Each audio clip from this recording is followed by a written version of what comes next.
Are you ready? Can crush us. It don't really get no better than this the podcast that you're looking for. If you're really heavy into wrestling, hosted by the Mark. Energy that's so amazing. Gotta keep it entertaining. Rep the Can Crusher Nation. Yeah, you know what's going down in the ring. Lights out when you hit a ding ding. Knock 'em out like boom, bada bing. Hold it down, you can crown me the king. Got a shout out to the Miz and Duke the Dumpster. We choke slamming everybody, power driving, hit 'em with a face buster. Yeah, this the show you need, and it ain't no need for waiting. Mark, hold it down for the Can Crusher Nation. All about wrestling and keep it entertaining.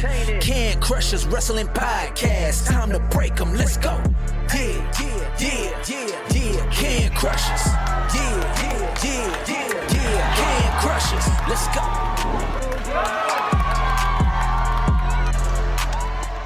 Hey, this is Malik Mayfield, the official cheer captain of professional wrestling, and you're listening to the Can Crushers podcast.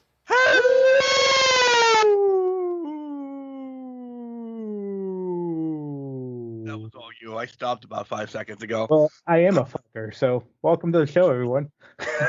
Ow. Listen, check.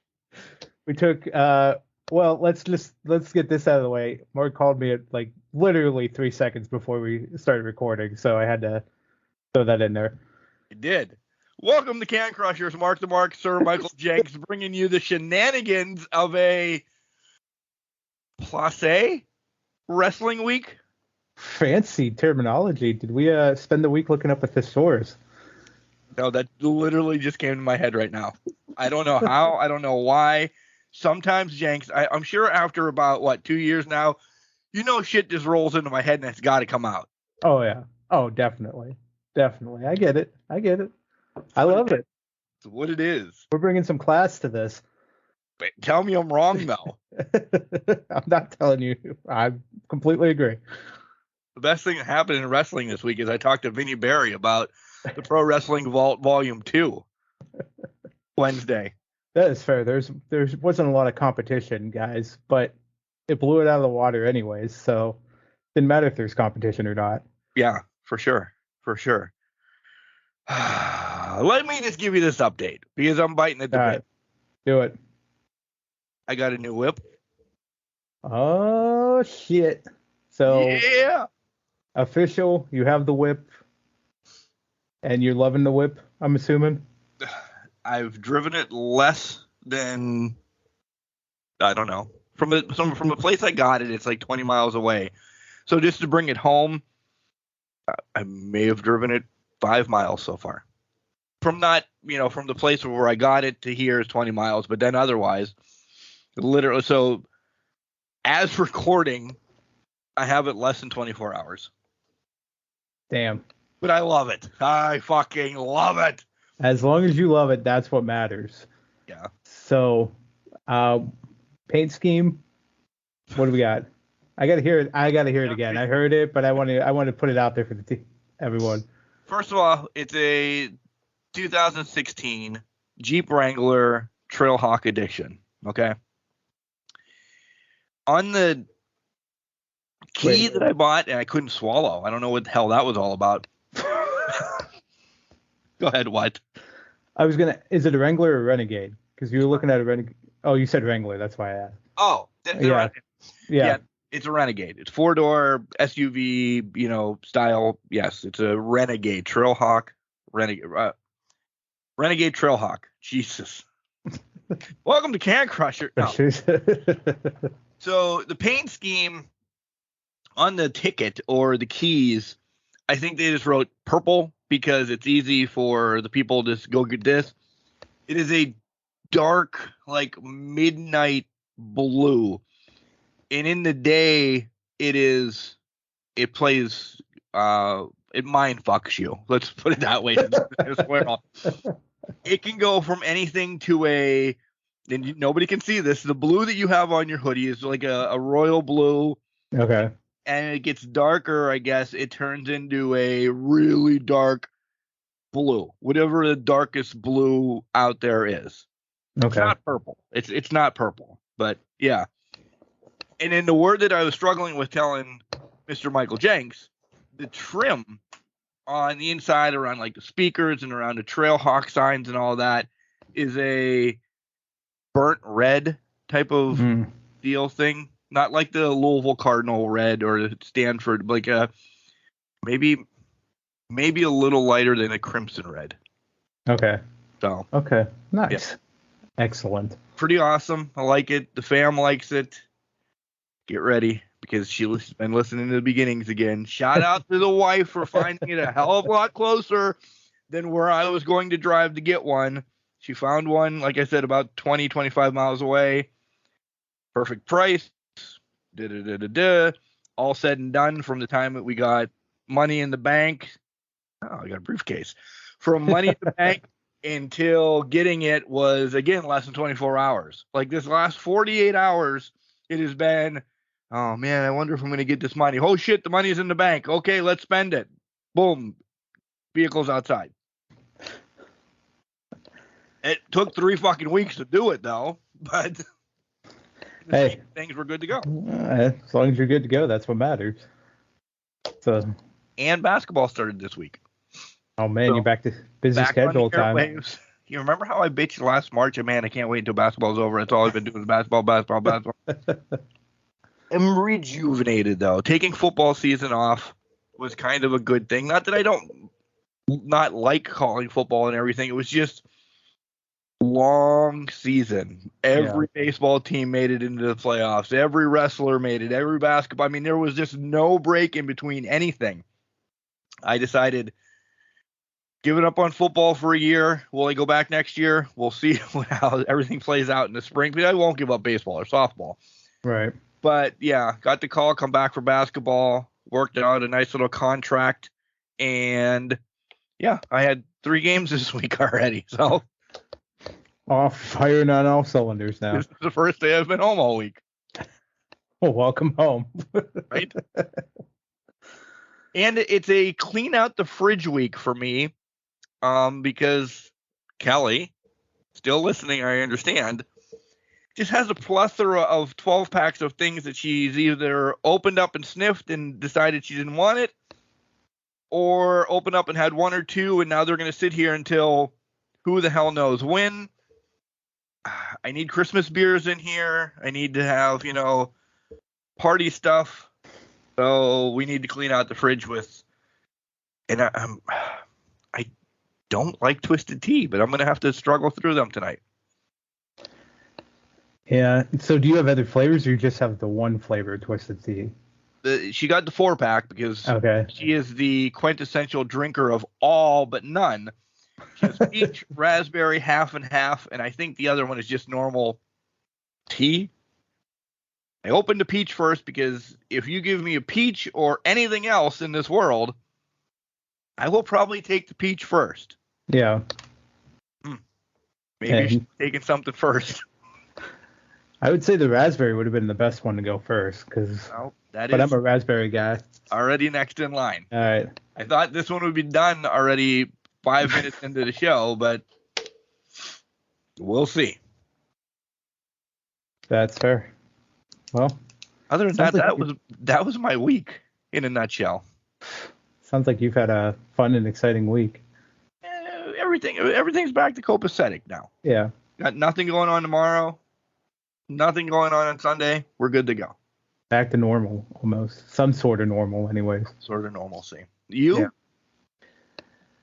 Yeah. I wouldn't call it normal. Getting ready, gearing up this week. It's been a hell of a week. Between just being there for the girlfriend and her family, moving on, trying to get everything set up for Christmas here. Christmas here in the sense of I got decorations up Monday, dark, middle of the night. Like it was like 5 o'clock. It was pitch black out. And I'm like, all right, my whole game plan was to set up 2 inflatables because they'd give me light to do this freaking light ceremony up and down. But got that stuff up. Whirlwind of a week at work. I mean, I was in training all week, plus had to do my normal job on top of that. So there's a lot of late nights this week, just trying to beat out the grind and keep pace with everything. So doing all that, my morning started off great this morning. I somehow spilled coffee in a circle around my kitchen. I'll explain this one here. So this is why we're going to be going to YouTube soon, because this has to happen. Face just went, what? So I filled up my mug like I normally do, put it in my backpack. I have a backpack. I transferred all my shit to and from work in. You can look at me all you want. This is a nice Swiss Tech backpack I got right here. No, I'm not saying I understand. I know where this is going. I love the whole backpack idea. I do. But do you know where it's going? Because here's where the mistake came. I put the lid on tight. It was screwed down. I swung and flung the backpack onto my shoulder, and all of a sudden this trickle line of coffee just goes around me and lands on the floor. And I'm like, what the hell? I flip back my backpack. The lid's tight, but the spout where you drink out of is open, and that's how the coffee just decided to come out like a freaking How? I don't, just because of the momentum. I had it filmed the brim, and because I swung it so fast, it just all came out. I don't know how, but you don't have a like closed litter. Like, I don't know if that's a word.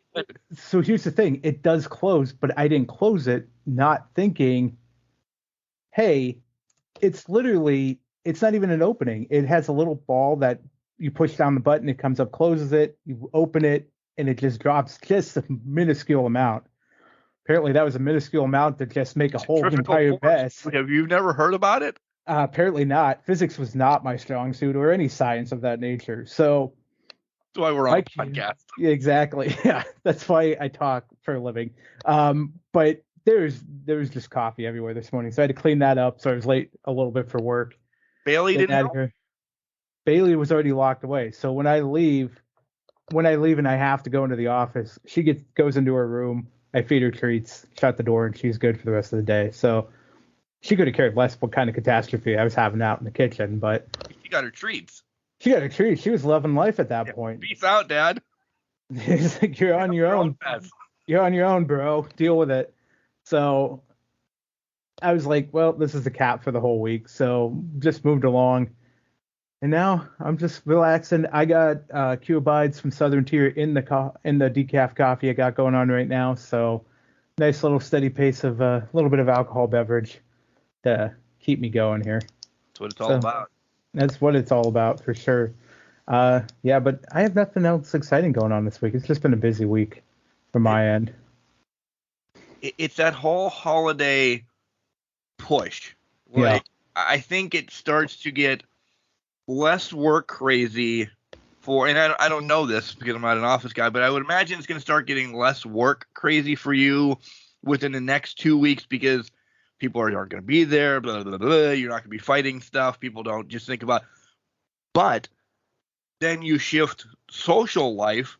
Like there's this pendulum that work is crazy, and then holy shit, here comes Christmas. Oh yeah.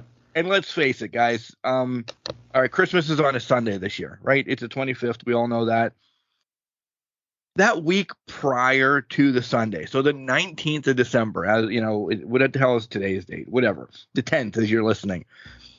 From the 19th until the 26th, it really is all about Christmas. Then it is Christmas.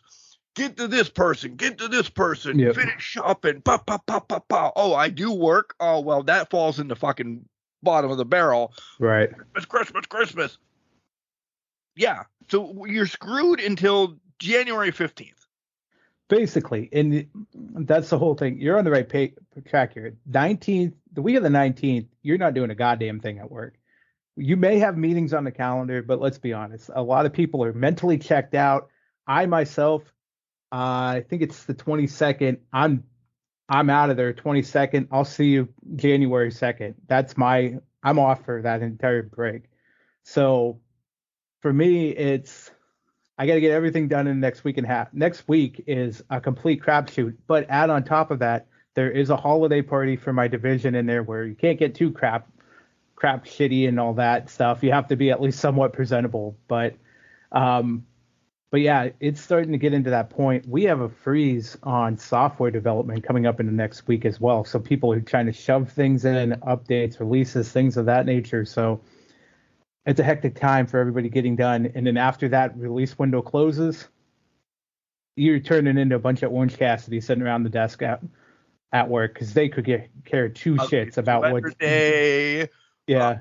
Eggnog day. Yeah. And if you don't think your boy is not gonna wear ugly Christmas sweaters the work week when he goes into the office, you're mistaken, because they're gonna happen. They're beautiful. It'll be fantastic. So I do, like, I'm jealous about that. Yeah. Like, I could wear an ugly sweater underneath my garbage man garb, but who's going to see it? Yeah. What's the point of it? Why wear it? I'll tell you what, I have a t-shirt I'm planning on wearing because I'll be home the 21st. It says Crushing It, and it's a bunch of nutcrackers. So that is my work attire for that day. It's perfect. You're at home. You can wear it and rock it and be fine. But so it's coming up. I can see the end of the tunnel, but it's just going to be boom, boom, boom, boom, busy as hell for the next week and a half or so, which is fine. We'll get through it and we'll see what happens. How's your shopping coming along? Halfway through. So I'm halfway through. Don't have anything wrapped. Also, yeah. Well, you laugh at this. I am now thankful that things are going well with my girlfriend, because apparently she can get shopping and wrapping done within the month of November. She's already been done with that, all of it. What? Yeah. And I'm like, I looked at her when she told me that, and I said, you need to teach me your ways, or you know what, keep your secrets, because this will be a magical life if this happens for the rest of our lives.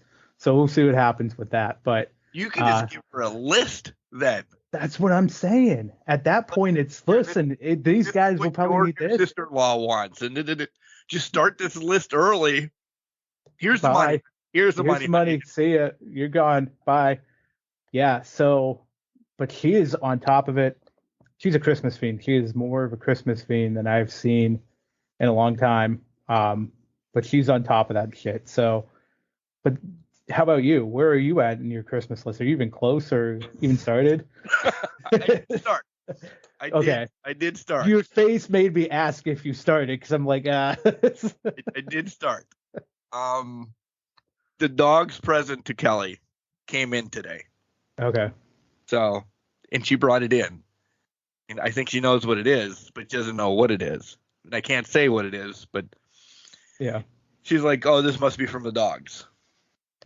Probably. I don't know. Max was ordering this year. Apparently Miggy was taking the year off. I don't know. I just gave him my credit card and they got something for you. So that's it. That's the dogs got Kelly their stuff already. Ethan's a big boy. He's got more money than me right now. He can do his own damn shopping now on. I literally just have to buy two things. Well, for two people. She does take care of mom-in-law, dad-in-law, my dad and stepmom. Like, she takes care of them. She knows I'm a minor. I'm an idiot. You just buy for me and Ethan and call it a day, because you're an idiot. How far is she along? As much as Amazon has been fucking backing up to the door, I would imagine she's probably done. Never assume that. Just never assume that. I got to tell you this, because it's been this long of a week. I had to look back and see when I texted my sister about this. Monday morning, this is how my week started. And it's Christmas gift related. I'm getting stuff ready to go jump in the shower before work. Bailey starts off just barking, losing her mind, acting like a lunatic, right? It's taking longer than usual. Usually she's 20 seconds and she's done. Peacing out. I'm like, what the hell is going on? So I walk out there and I look, there's an Amazon truck at the end of my driveway, and it's a box truck. It has a ramp on it. It has a lift and everything. I'm like, what the fuck did I order? And I'm looking through my list. I'm like, I didn't order anything. So they leave. I go outside. There's nothing on my front porch from Amazon. And I'm like, well, now this is really odd. And before I go in, I go to turn around and come in. It catches my eye. At my garage, there's this big ass box. And I'm like, what the hell is this box? And now my brother-in-law doesn't listen, so I can say this on here. I walk up to this box, It's the fucking grill my sister bought my brother-in-law. She brought him a Blackstone, got it off Amazon. So jealous. I am too. I was really jealous. And You I'm like, have it.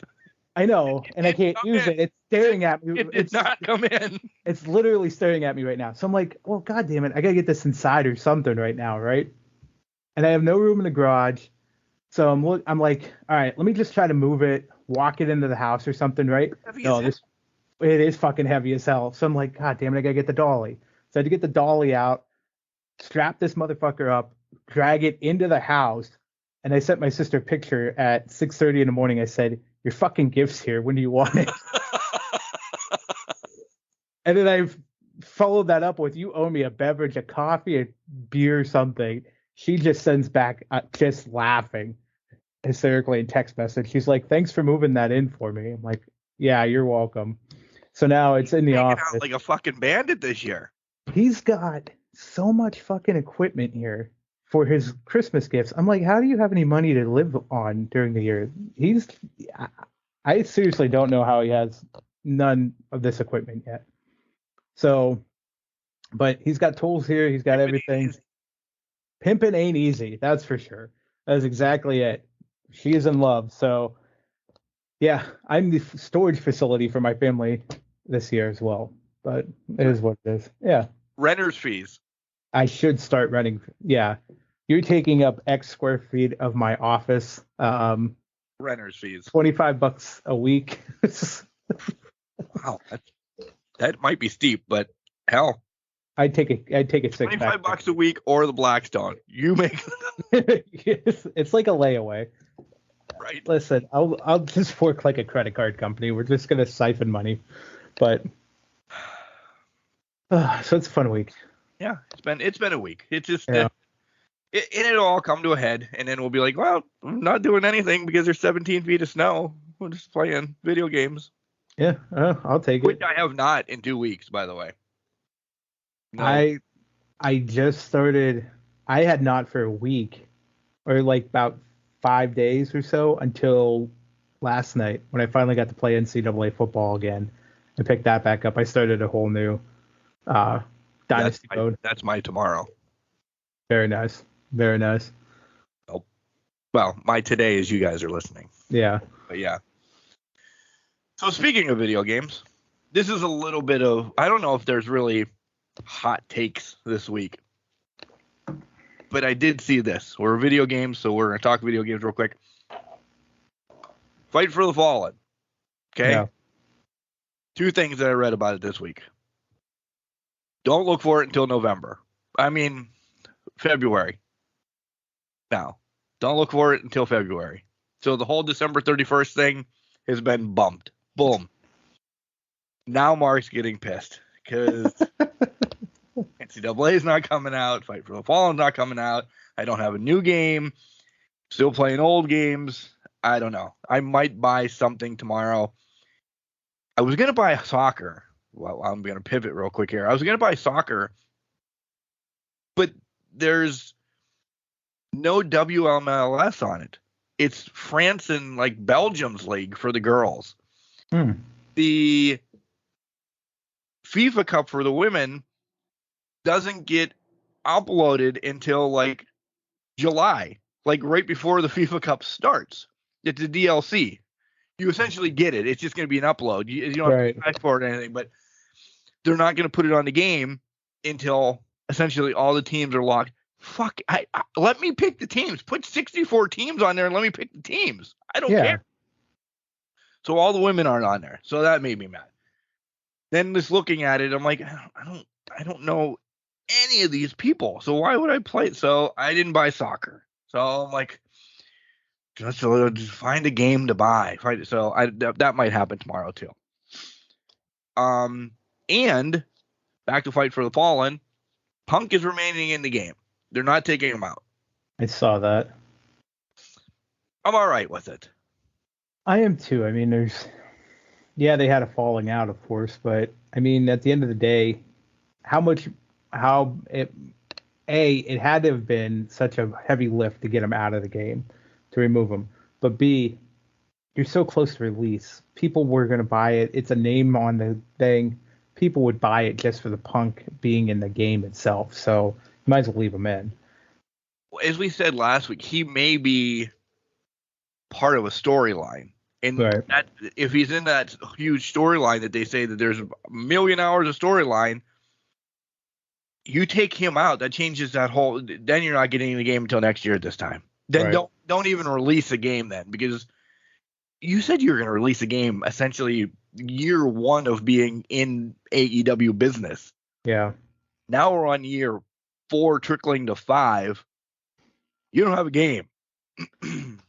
At this point, this game has to be in a very great playable condition. You've had 5 years to develop it. Right? I would assume it's in at least, I mean, it looked great from whatever we saw of it, but it has to be in such a position that it's a great game you can just pick up, play, and there shouldn't be any bugs or issues with it day one.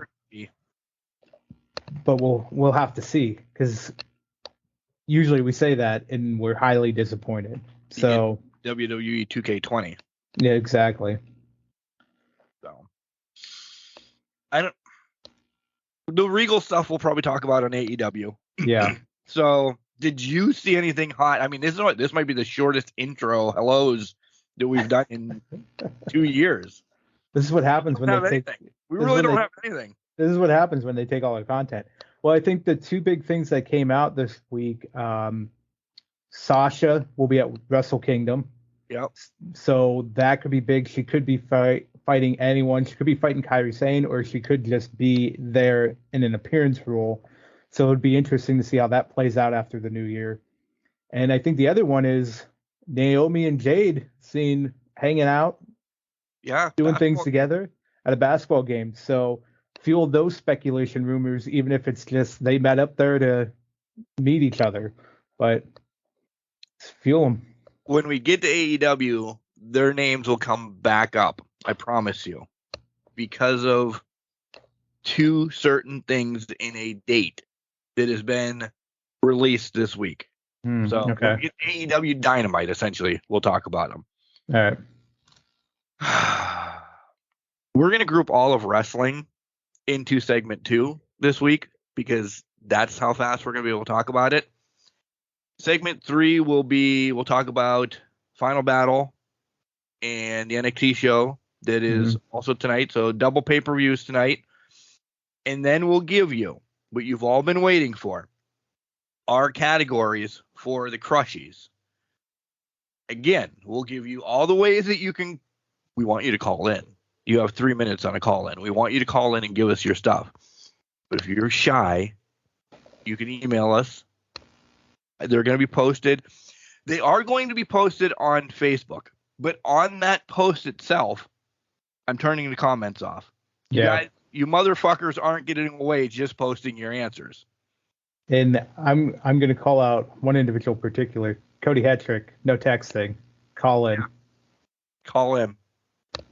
Call in. We're calling out. By the way, if you guys have not listened to the 40-year dash, they just did their 5. Was it 5? Top 5? Yep. It was, so. Yeah, go ahead. Yeah, I'll say it. We reposted last year's top 5 Christmas movies for that chaos, because in 2 weeks, we're going to discuss another half of that list. We want to further expand upon that 6 through 10, basically solidify our top 10 Christmas movies of all time. I think we hit in on it last year a little bit, heavily, I think, but we didn't really solidify a list. So it's a republish, but it's a good episode. We go back and forth, a little bit of Die Hard, a little bit of this, a little bit of that.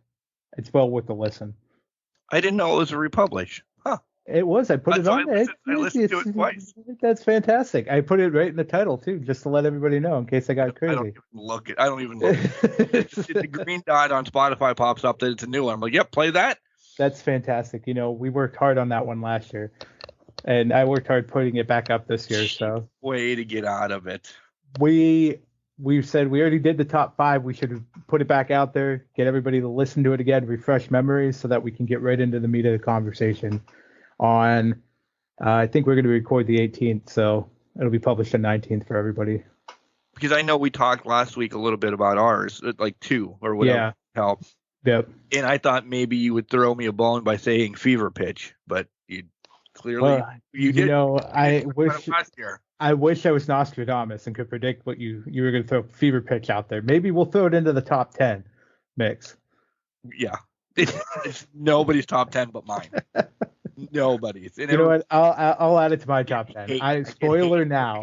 Because there's a Christmas tree in the movie. It's not a Christmas movie. But the market is. Enough said. It counts. It counts. It counts as much as whatever else. So have you guys watched any of this? I have not Christmased yet this year. I probably do owe the wife a night or two when I'm not basketballing. So maybe we'll start sliding and doing some Christmas stuff. But have you and the girl friend Christmased? Oh, we Christmas every time I see her. So it's usually yet. Huh? Have you got Emmett Otter in yet? Haven't got Emmett Otter in yet. Hoping for tomorrow or this weekend to get Emmett in. If not next weekend. We've done mainly Hallmark movies. Last weekend we actually did the new Grinch. I don't know if you've seen that one with Benedict Cumberbatch as the Grinch. It's an animated one from 2018. It's actually fantastic. It's better than Jim Carrey's. Everything's better than Jim Carrey's. I absolutely despise that movie with a passion. I know people like it, and I know I might get hate from Can Crushers here, but fucking hate that movie. But it's better than Jim Carrey's. I love the original still, but this one was really good. Yeah, I've been watching Christmas movies. Muppets Christmas Carol has been on when I've decorated and done all that, so that's top one up there, and then just filling it in as we go along. I came home from a basketball game and Fred Claus was on, and I was just tired, so I'm like, I'm going to shower, I'm going to bed. She's like, okay, I'm finishing Fred Claus.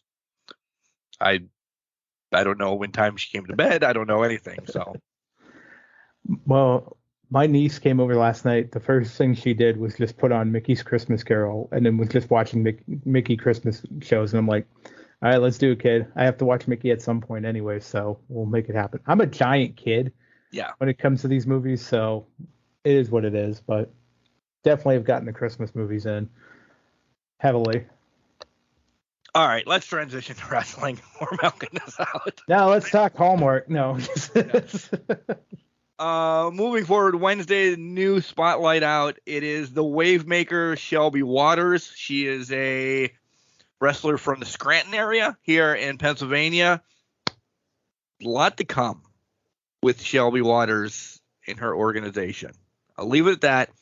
It's not on the podcast, but just realize you're going to hear about Scranton in the next 3 to 4 months, and it's going to be really cool. This is literally thrown on Jenks, so he has no fucking clue what I'm talking about. Yeah. But Shelby's been wrestling for about 5 years. We talk about, there's a really cool story in there about family. So make sure you give that a listen on Wednesday. If you didn't listen to Vinnie Barry's, go back and listen to Vinnie Barry's. Buy the book. It'll be here by Christmas. While supplies last. Every book is autographed. While supplies last. While supplies last. Go to WrestleVille.com. Buy the book. Buy all 3 books. Support Vinny. Support us by going to Collar and Elbow. Hats, hoodies, tees, all the cool stuff that Al Snow and his hooligans have. Use the promo code Can Crushers. It's all one word. Capital C and Can. Capital C and Crushers. You save 10%. We're on Facebook, Instagram, and Twitter, all at Can Crusher 69. This might be something we should just record and hit play. Can Crusher 69 at gmail.com. You're doing brilliantly. It's doing fantastic. You're doing great. Thanks. Keep going. Can Crusher 69 at gmail.com. Send in your questions there. What else? What else do you want from me today? I really don't know. What you do want to do, you sons of bitches, we want you to call in. Next week is Ask Can Crushers. We'll quickly cover wrestling and give Can Crushers their final questions of the year. 814-299-6687. Send in some questions. 814-299-6687. It's a machine. Leave your message. We'll answer them on air. We'll play your voice message on air. And then I'm going to give you that number again at the end of the show, because that's how we want to know what your crushes are. But write it down again. 814-299-6687. It is a 3-minute call. Please don't go over that. Please don't say, this is part 2 from Cody Hetrick. Please, just wrap up your shit. Put a nice football on it. Shine that sumbitch up real nice. And give it to us. And stick it straight into our voicemail. Your candy ass. By the way, Dwayne gets brought up this week. I'm excited to talk about that. I am too. But we're going to start with WWE when we come back. Wrestling. A love and a passion we all share.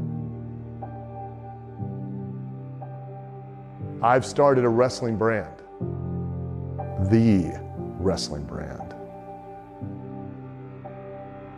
A brand founded on the aspects of wrestling. 2 entities working together to create a product that connect emotionally for people everywhere. Collar and Elbow is the brand. Passion and love for wrestling is the drive. I am Al Snow, and this is Collar and Elbow, the wrestling brand.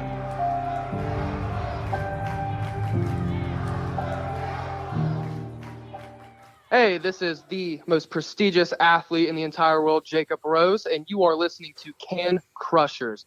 These guys they're pretty cool. And welcome back to Can Crushers Wrestling Podcast. Mark to Mark, Sir Michael Jenks. We're ready to talk wrestling, and you heard us giggle last week at the end of the show, as we always do, because wrestling kind of trickles on at the tail end of us recording. God, Mark. You're not used to doing basketball and the podcast in the same week anymore. Yeah. The mind's gone. Quitting basketball. I just need to keep refreshing, I think. Let's not bullshit anybody. The opening segment with Sami Zayn and everything was everything that you needed to watch on SmackDown. We'll talk about it a little bit more, but I completely agree. That's it. It's the only thing. I'm going to be honest. It's probably the only thing that was really good for both shows this past week. Well, there was a return I'm happy about. I'm wondering about something else. I'm disappointed about something else. So maybe this is a show that we're going to shit on some stuff. We haven't been shitting on wrestling enough. And I don't mean it mean, but okay. Listen, we still have a month before the next pay-per-view. Yeah. And I'm already bored with WWE. I can't argue with that because I am too. I mean, bored. Well, let's talk about this. Let's talk this through. The storyline right now that is catching probably most of the audience for WWE is Sami Zayn in the bloodline. I can't even talk now. Zayn in the bloodline, in the Brood. But it's Sami Zayn in the bloodline, right? My dog, it is. My dog, by the way, that T-shirt is on sale for 2 weeks. So 100% going to Sami Zayn's campaign for Syria. So if you guys get it, you'll have Sami's face on you.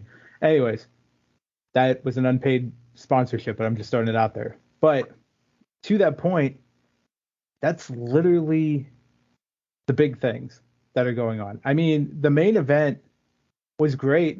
They had a great match-wise, it was great.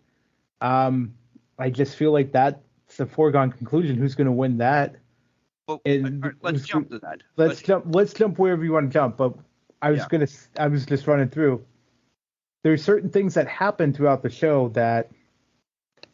Yeah. Santos and Ricochet, the whole World Cup thing. All right, I understand. The men's World Cup was going on. It's clearly you're trying to catch a bug off of that and just use tweets or whatever, World Cup, and just to get something going. And I'm okay with Ricochet being in it. I'm okay with Santos and Legado del Fantasma just came up. And I know this World Cup thing might never happen again in WWE. They might have said, this tournament, fuck, we started it, we have to finish it now. They do stuff like this. But at least it's something that Santos has. Yeah. Ricochet wins it. I could give two craps that he has it now. He has already been written off of my limelight for years. This isn't going to make me say, oh my God, Ricochet is the World Cup champion. I can't wait to watch his match next week. At least have, Santos screws him over, or fight for it for the urn or something like that. Ricochet wins, and again, the match itself was a great match. They're both talented. I'm talking storyline about it. Okay.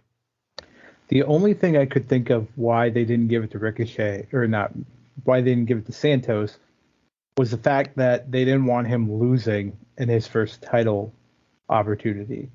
For me, there's no way around it. He's not beating Gunther unless hook or by crook, right? Nobody's beating Gunther here. So my thought is Santos was not destined for the Intercontinental title until it's off of Gunther, however that comes up. So to this, they just used the tournament to kind of push him to the limit.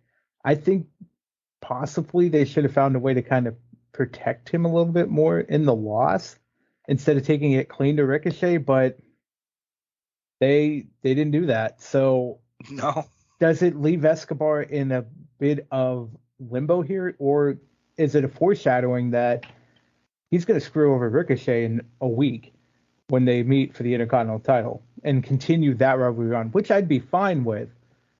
But to your point, what was the point of the World Cup if it wasn't for Santos to get over and take it and say, I'm the World Cup champion, despite losing to Gunther, I'm still the World Cup champion type thing.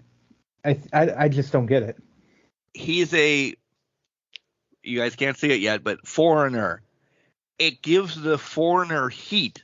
Mexico's better than America. Yeah.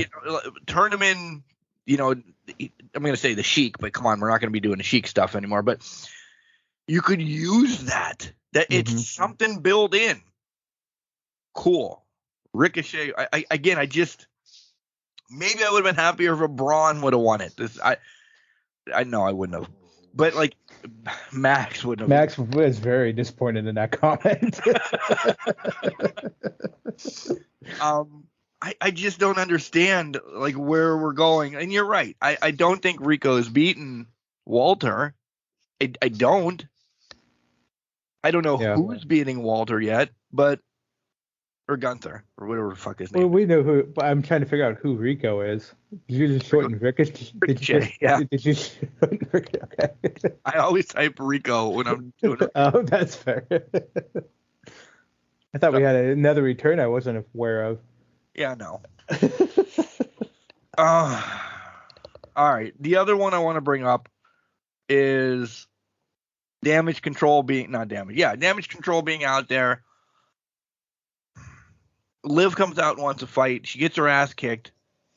And hey, Tegan Nox is back. I'm excited for this. I am too. I am. We speculated last week that her and Candice were supposed to be the first ones to go with Bayley. Are they building this?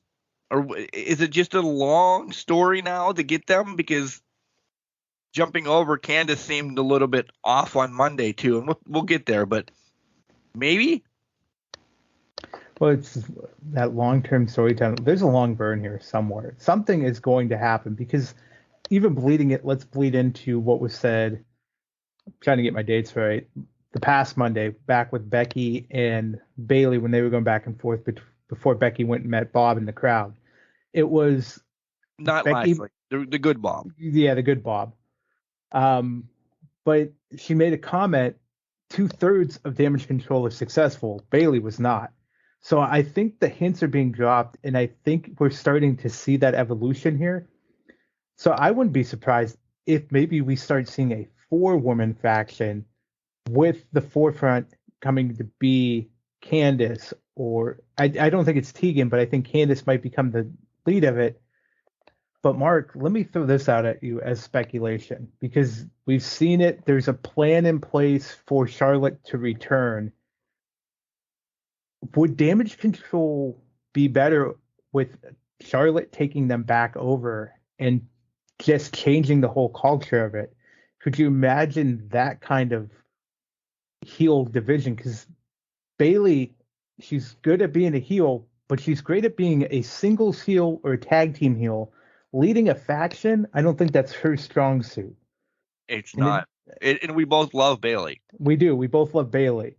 But I'm wondering if this becomes a Charlotte thing where they kick Bayley out of the group, and now you have a Bayley-Charlotte dynamic going into maybe, say, the Rumble or past the Rumble. Because Charlotte's coming back. It's on the horizon. So why not Charlotte and maybe bring in a Tegan or bring in a Candice, make it a 4-woman group and round it out? Because then Bayley has no friends. Bayley's going to have to corral somebody to maybe fight this fight. Or is Bayley... Listen, Bayley's been... No, Bayley just came back too at SummerSlam. I was going to say, Bayley's been here for a while. Do we get Bayley beat up and the hugger comes back? Because let me say this. Her hair's getting longer. It is. And it's going over to one side again.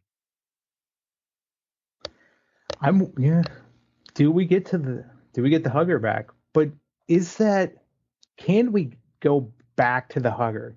Because to me, it just feels like the character shift has been so dynamic that reverting back to the hugger, although reverting back to a face that's more accepting and has learned from her ways, not necessarily the hugger, but could be an evolution of that character.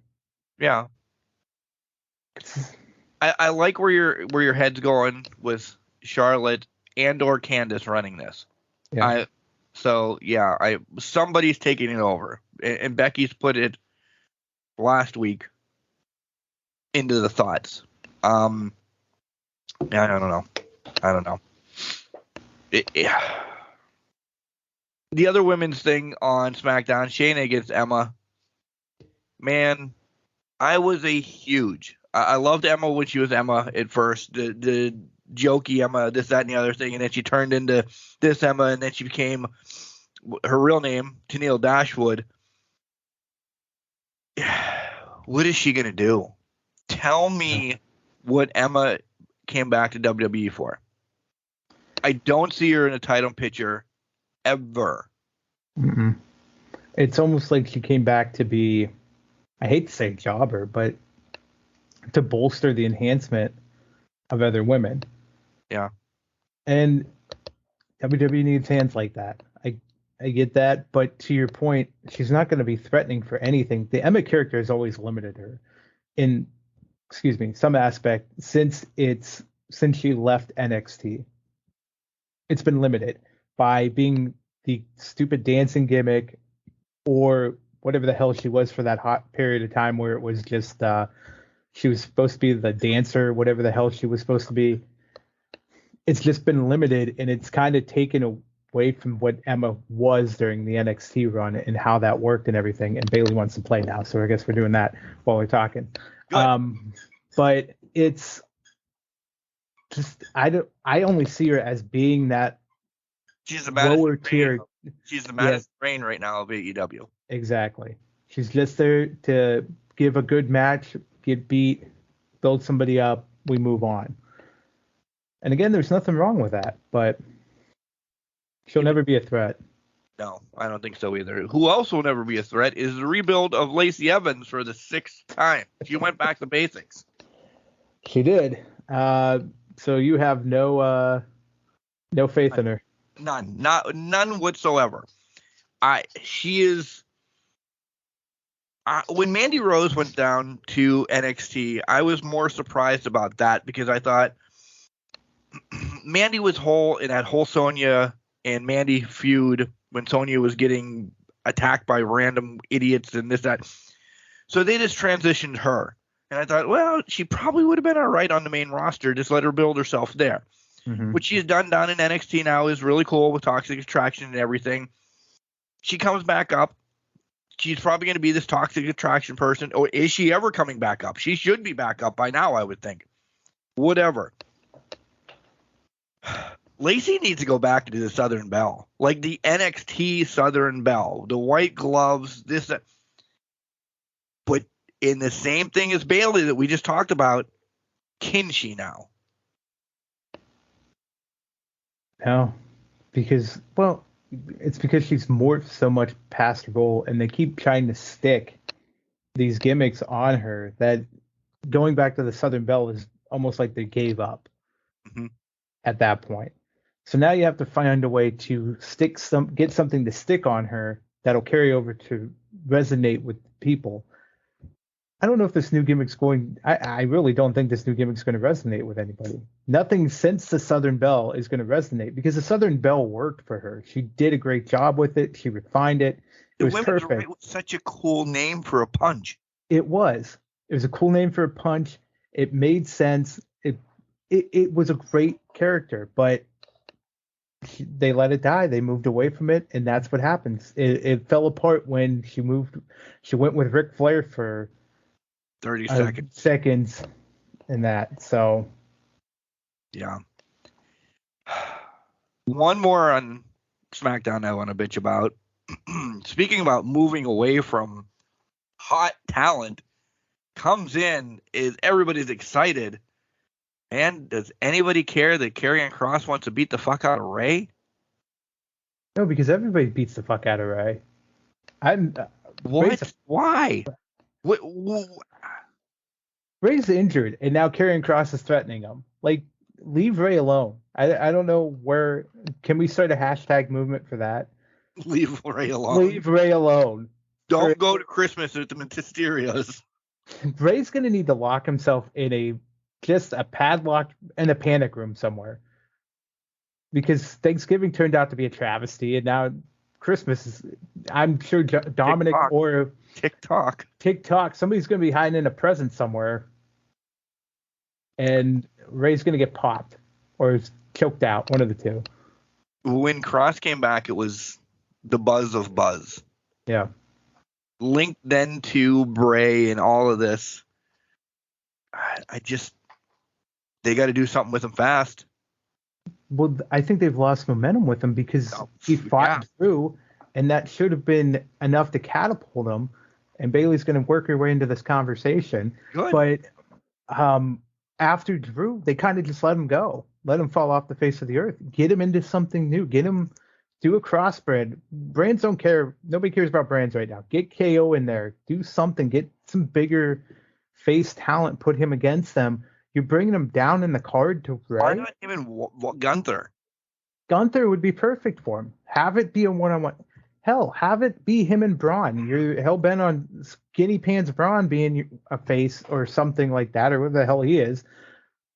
Put the monsters together. I know we talked about and speculated Braun and him might be in this Bray thing going on, but this seems to be a slow burn for that. So that's at least 6 months out for whatever the hell they're trying to plan here. So bring it in, let them fight for a month, 2 months, something like that. Go on, move on with your lives, do something, get the ball rolling with that. Even just have him face Ricochet. I know he just dominate Ricochet in the rivalry, but Ricochet's there. You're not chasing an injured legend at this point. Ray's trying to do too many things and getting choked out and beat up. You can only beat up Rey Mysterio so many times before it gets old and boring. And it's been old and boring since about 2011, maybe 2007, because unfortunately, when he lost the mask, it was old and boring for me. I agree. You know what? I agree with that.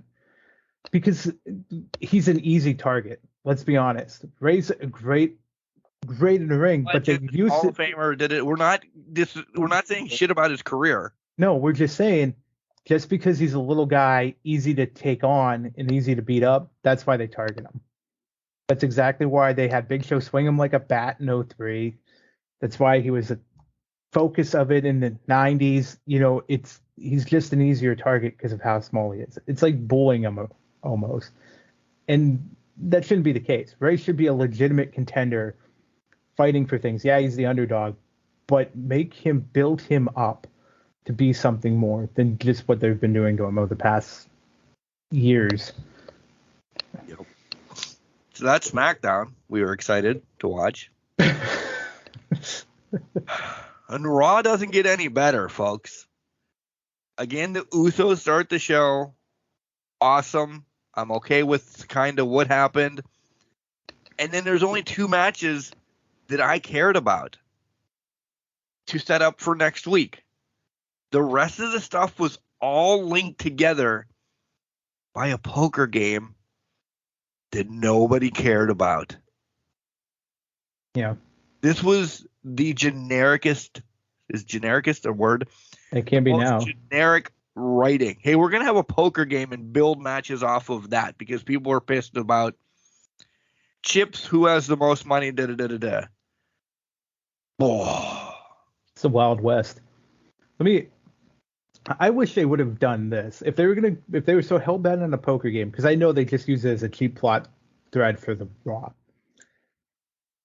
Why not build it up for a couple weeks? Why not say JBL come out? It's going to sound stupid, I know, but it might sound stupid coming out of JBL's mouth, but have him say, I'm going to have an invitational poker tournament. And say, hey, the winner gets a shot at the U.S. champ. Let's make it Austin Theory. Build off of that. You can have people join this thing the week of Christmas. Nothing's going on that week. Just have people join the week of Christmas, do it. Then you can have matches come out of that. Gets you to, let's say, it'll get you to Rumble a little bit because it gives you some leeway with that. It gives you a Monday Night Raw for the first of the year.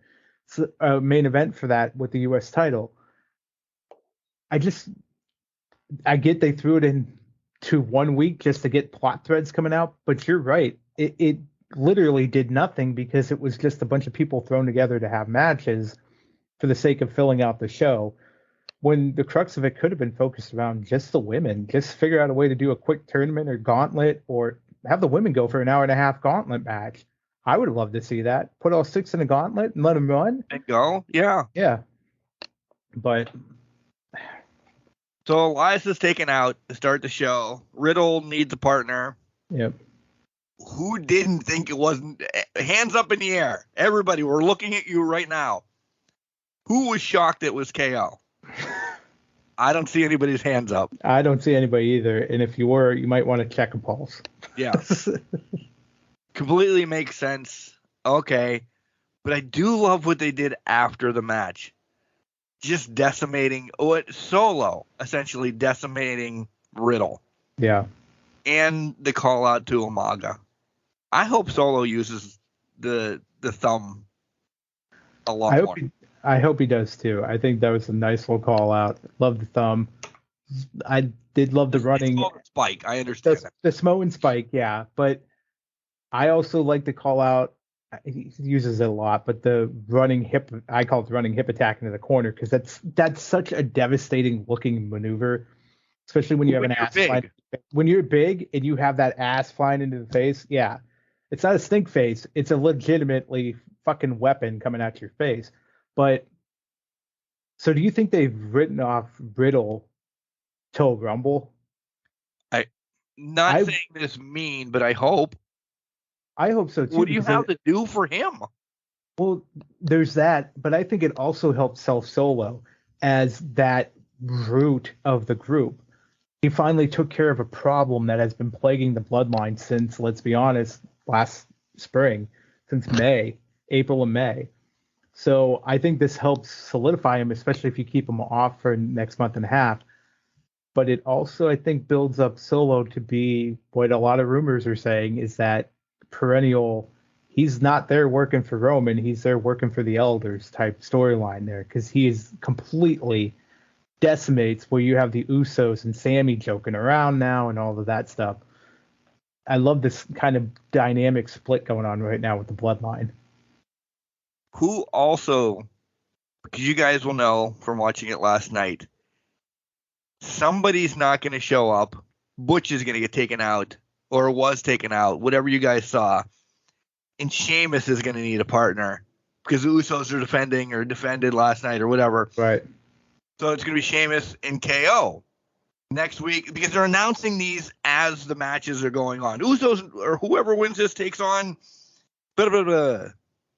Well, let's back that up because it's supposed to be Sheamus and Drew tonight. Right. Last night. He's written off. He has to be written off because the story came out. He has the same injury as Roman, ruptured eardrum. So is it Butch and then he gets written off? So where does the line go? Is it KO again? Do you really think it's KO again? Makes sense. To get to Roman, he just wants to beat the Christ out of all the bloodline. It continues that storyline. Continues to continue that storyline. Because is Roman showing up tonight? It's SmackDown or last night or whatever. Yeah. He usually shows up once a week anymore. Yeah, if that. I mean, if you're injured, Roman's not getting anywhere close to the. I don't think Roman's showing up. He could just say hi. He could. Right away. I feel like Roman's going to be gone for a couple weeks, not because of the injury, but I think they've kind of taken him. They're going to remove him from the story right now, and just let it fester, and then maybe he pops back up the week before Christmas or something like that. Just kind of give people this is the group right now, and this is how the dynamic's running, and we're starting to pile up. I don't know if losses or solos just gone crazy off the deep end. I don't know how they're going to work that, but I can't see Roman. Maybe they will have Roman back, but I would like to see Roman just take a couple weeks off, get out of mind, because he's done that before. Let's let the head of the table take his rest. Bailey comes out. Becky's in the crowd. Blah, blah, blah, blah. It actually essentially sets up for the Ripley and Bailey and Asuka match.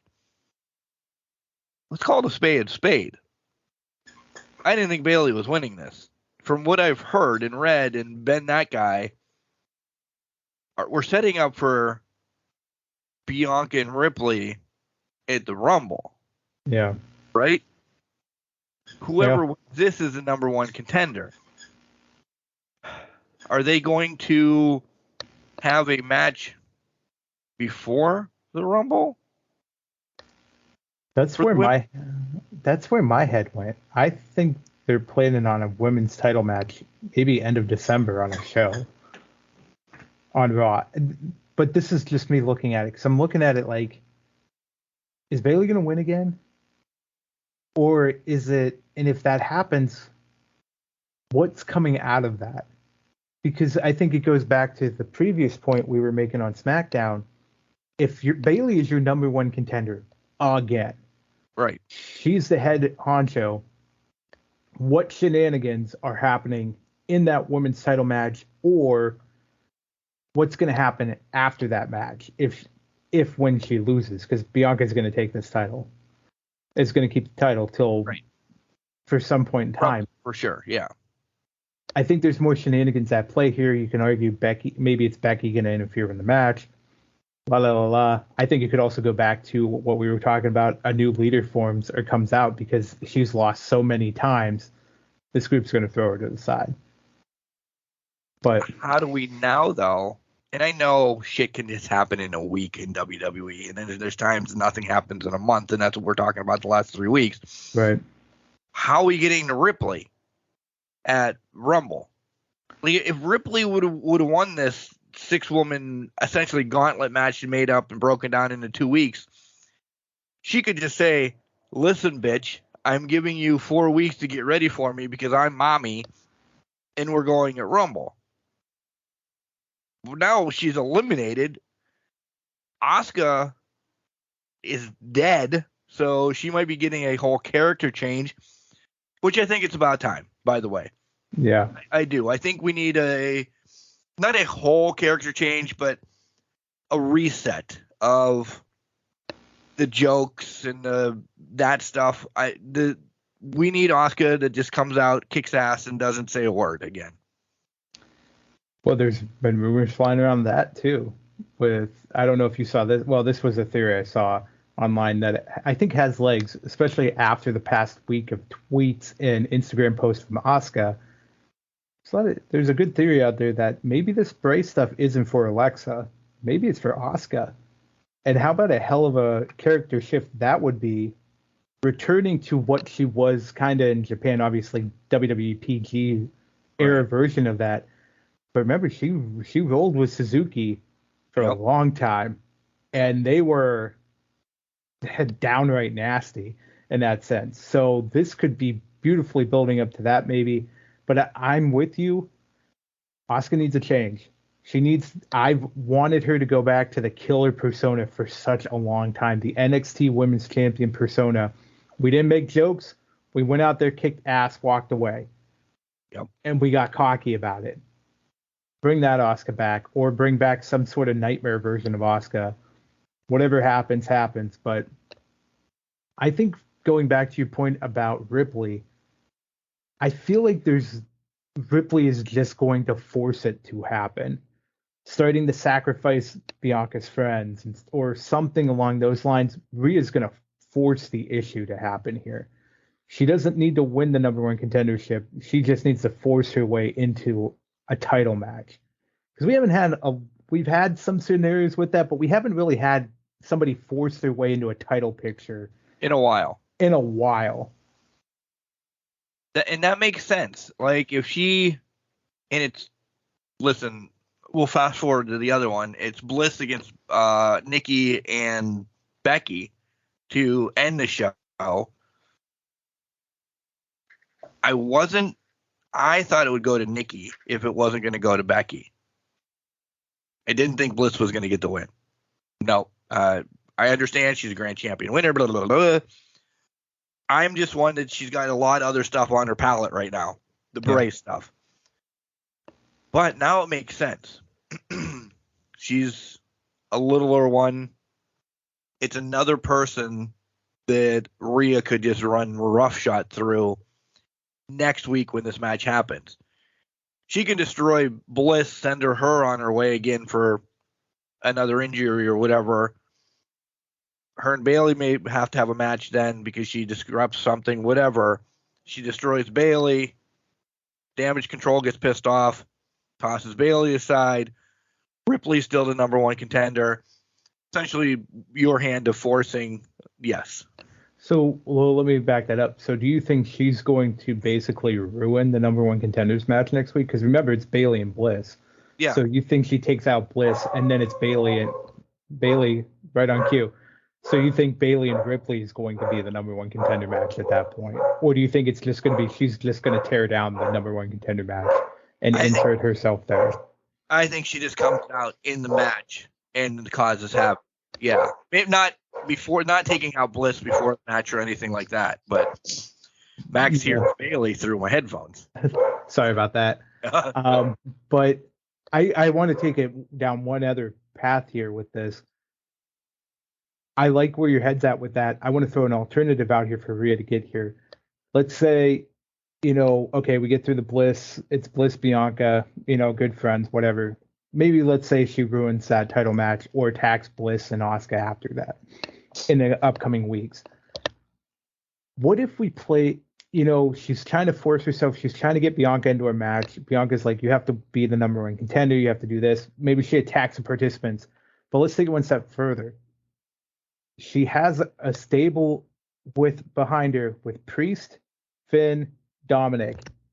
They could very well somehow beat up Montez or cause Ford injury that forces the hand of the champion to say, I will face you.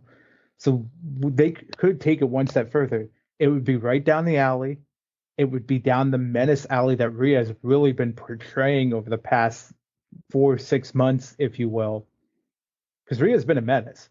Well, Nani has been a menace. So why not take it one step further and be a menace and go into the personal life, take out Ford, and now we're in a situation where Bianca has no choice but to face Rhea. When did the profits run out on Raw? Who did they come out to help? Good call.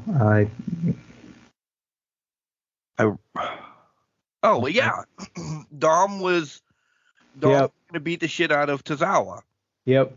And so then the Profits essentially have put their eyes now on Judgment Day. Or they're on to Judgment Day. So that's a good call. I knew it was somebody. I didn't know if it was Dom or because none of the other prophets wrestled on that night. There it is. The connection's already there. So now through Tozawa. Thank God Tozawa went back to being his karate gimmick. But maybe the JBL tournament was good for something after all. Last thing to talk about for me on Raw. Seth and Bob still kind of squabbling over the number one contendership for the U.S. title. And I'm going to throw Theory and Ollie and Ziggler into all of this mess as well. Bob's going to be out of this U.S. picture in 2 weeks. He doesn't win this match against Rollins. He's going to be tossed aside. Are we going to get a four-way, though, between Seth, Austin, Ziggler, and Ali? Ziggler's been around Theory long enough that he's not gotten anything out of this story, just fucking with him. Yeah. They're trying to push Ali down our throats. And if anybody loves him, good. He's a great talent again. You know, we're giving love to talent-wise. I don't know. Are you going to screw over our Theory by having Ali win it? Anybody wins this, I think it's got to be Seth again, but listen, Seth doesn't need the U.S. title anymore. I think he needs to move along and worry about bigger titles. Yeah, I feel like there might be a fatal four-way coming up for this, but to your point, I think Ali still needs to get a straight-up one-on-one opportunity at it because this was by DQ he won it by. I think Ziggler still has a straight-up match. I think Rollins does fall out of this picture here quickly. I think maybe there's a fatal four-way last week of the year, and then they move away. Seth just does his own thing. Because let's be honest, at that point, it could be Seth and Cody building up for WrestleMania or something. So they have to get to that point as well. Seth's got to start transitioning away from it, unless they are pulling the trigger on Cody winning a title at Mania. Because I don't think it's happening at Rumble unless that's the picture they want to present. I don't know. Do we see a place where he can come back in the next 4 weeks before Rumble? It'd have to be fucking random. Well, here's the other thing. What if you've probably seen Cena's coming back to SmackDown on the 30th. Right. Cody Rhodes, the second he could come back of January, New Year on Raw, surprise, or he comes back the day after Christmas. There's still, maybe they do a big return type weekend as we go into the new year. The day after Christmas is usually pre-recorded. Yeah, so they probably won't do it then. So I'm thinking maybe it's going to be the day after New Year's, the second. That's not a bad time to bring Cody back if you're going to do big returns. Let me throw this out. I agree, but I disagree as well. Okay, that's fair. Because it would be great for him to come back just in time for the Rumble, declare himself and all that. I love that because everybody knows he's going to be at Rumble. Everybody. Yeah. So the surprise of him being at Rumble isn't going to be a surprise. I don't think the second would be well either, because that's essentially the New Year's holiday for the work people. Everybody, I don't mean it mean to, because still people are still off. It's a holiday. It might be live. Do you bring Cody back when this is where I'm actually getting, when it's not a pay-per-view? Because you're only bringing him back for, and I know this is tick-tacky, 5,000 views, 500,000 views or whatever it is on Raw, and the studio audience, not the studio audience, the audience, the arena audience. Or do you bring him back when there's at least 1 million people watching a pay-per-view? and you get more of a, holy fuck, Cody's back. Because it's crapshoot on the second. How many people are going to be watching? Because isn't there a big football game on the second? Yeah, there are. Yeah. Well, that would be, I mean, technically that would be the argument to have something happen so you could compete with the football game at that time. But I'm trying to think now. You hit a point, and I think we need to acknowledge that you're right. They would not bring him back on a random Raw. They would do it at a pay-per-view. So, but they could bring him back via vignette and say Cody Rhodes is entering the Rumble and bring him back in Texas for the Rumble. I think that would be the American Nightmare. You're in the middle of fucking Texas. Right. Well, not middle of Texas, but San Antonio. Big lights, big stage, comes out 28. So they could make the announcement on the first number. It was just throwing a random number out there. Watch, I'll deviate from that, and it'll be fucking 28. Quote me now. Quote it now, because I'm going to deviate from it, and it's going to happen. On Friday. I think that's probably why I picked 28, because it was fucking in my face. But yeah. Yeah. But it was a struggle. Like, even fast forwarding through Raw and SmackDown this week, and I paused and I watched some stuff, like let it actually regurgitate playing. It was a struggle this week for Raw and SmackDown. Yeah. It was rough going. And it wasn't much better for Dynamite. I mean, Rampage. Rampage had a lot of filler in it. A lot of filler. Darby and Cole. Darby wins. You can see Cole, though, and I as much as I hate the son of a bitch, and I'll get to why I hate him, you can see he is being built up for something. He's going to break away from the factory. He's going to, maybe a prediction, by the end of next year, be around the TNT title or something. Just throwing that out there. Okay. I'm not writing it in ink yet, but still. But he's being a player because this heel movement is also a heel movement at IWC as well. So there's a working relationship between IWC, AEW, Wardlow Britt, now Cole Carter. So he's working something, okay? There's a process going on here. So, yeah. By the way, Justin Plummer, you screwed Jock Sampson out of the title. You were the one that threw the IWC Super Indie title into the fucking ring. He's the one that used it, but you brought it to the thing. Okay. And Darby wins, Darby loses, Darby wins, Darby loses. I know we both pulled him off of me being a pillar 6 months ago. I think he's below fucking sea level right now. He's not even a pillar. Well, yeah, we'll get to it in Dynamite, but the way he tries to kill himself is just, he's not even close to being a pillar. Keith Lee, Shane Taylor. I like Shane Taylor. I do. Yeah. I like this. I don't want Swerve and Lee back into this. This is just going to be it's breakup 2.0 to give Shane Taylor the win, and then to feed into the continuation of Swerve and Lee are going to feud. Yeah, it just smells that at Final Battle, Swerve is going to turn on Lee. This is going to be a whole big thing. He's going to join Shane Taylor Productions, and then we're going to you're exactly right. That's just what this smells like right now. It's a whole setup for that to happen. Yep. Acclaim's in the ring with Renee. They want the number one. They're going to name the champ the number one contenders. Team Double J comes out. Team Ass Boys come out. Finally, they say no, it's going to be FTR, and we'll get to that match.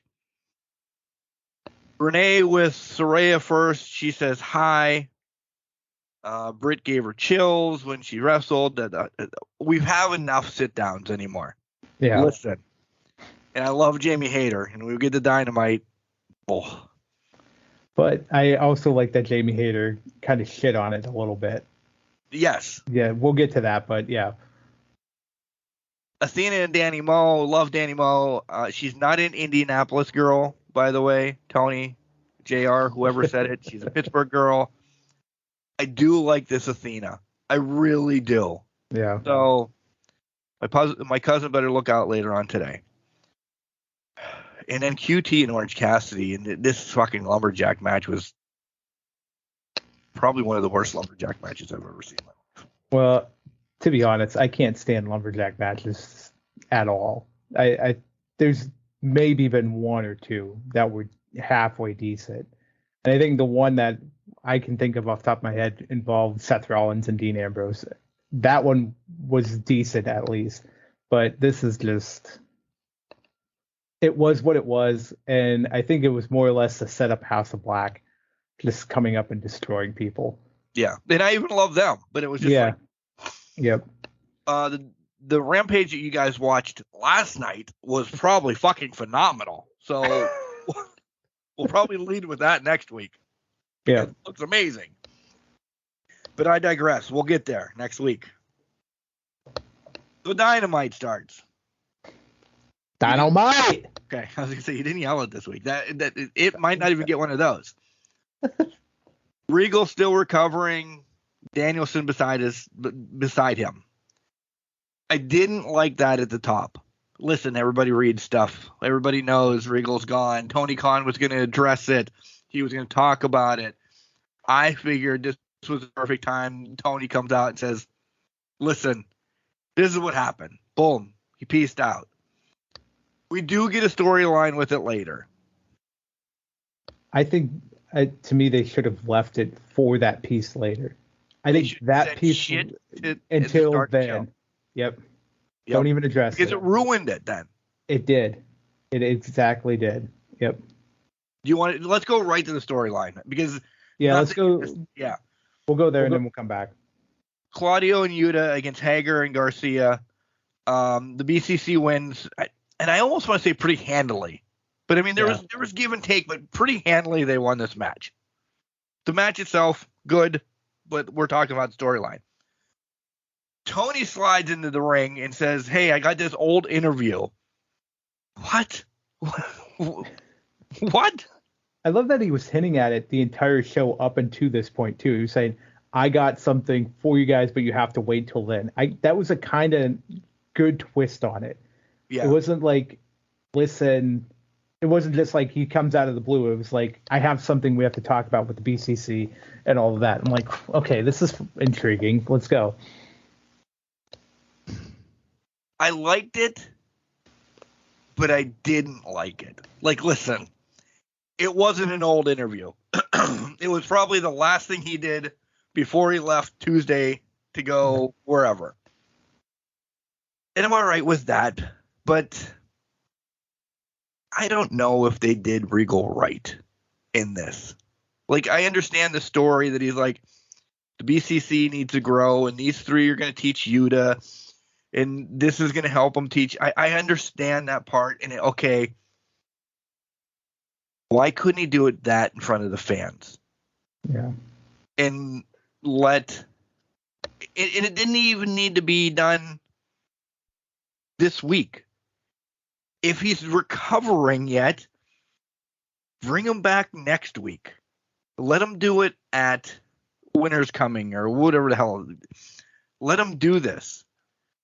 Or let him do it at the pay-per-view. Or I think, even though Tony Khan says he's willing to work with anybody. You come in, you do good for me, I'll do good for you if you want to leave and go back. From what we read all week, some people say Regal was unhappy from essentially day one. Pillman Jr. says no, he wasn't. He was teaching us back there. He was happy. They just put him into a story that now where do you get him from here? There's speculation out there all across the board. Right. Regal's a legend. If he wants to go work for Martinez Wrestling Federation, let him go. I understand that. And Tony Khan, I think, is doing the right thing by letting him go back to WWE. That's truly what he wants. I just think this was done dirty, and they didn't let the fans say thank you or goodbye or anything like that. I'm being a mark on this one. I'm being a true fucking mark. Let them come out and grab all the BCC in the ring and say, this is your time now. You three are now me 10 years ago. Train Yuta, and Yuta learn from these three guys. I have nothing else to tell you guys. And then just walk out, let their jaws be, get a fucking hug, let them do the click thing, whatever. That's me. To me, this smelled like almost like those will videos, those last will and testament videos you see in movies all the time. I kind of liked it. I thought it was a change of pace. I thought it was something. I like where you had that. Have them do it. Have a final bow out for the fans and all that. But to me, this part stuck and made sense for what the storyline was before that. Because before MJF attacked him, Moxley told him to run and run far away.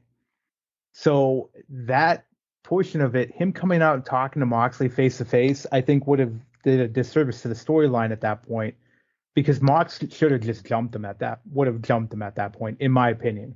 You could have had the BCC hold him back, but it's the bulldog mentality in Mox. So I actually liked it because it was a change of pace, and it was a decent way to write him off TV and for him to. But again, I go back to, we should not have said Danielson was with him recovering. Right. It should have been, just let this whole thing play out with Regal. Regal left some final words, address it in the ring. It doesn't even have Tony Schiavone do it. Have Tony Khan come out and say, listen, guys, Regal's gone.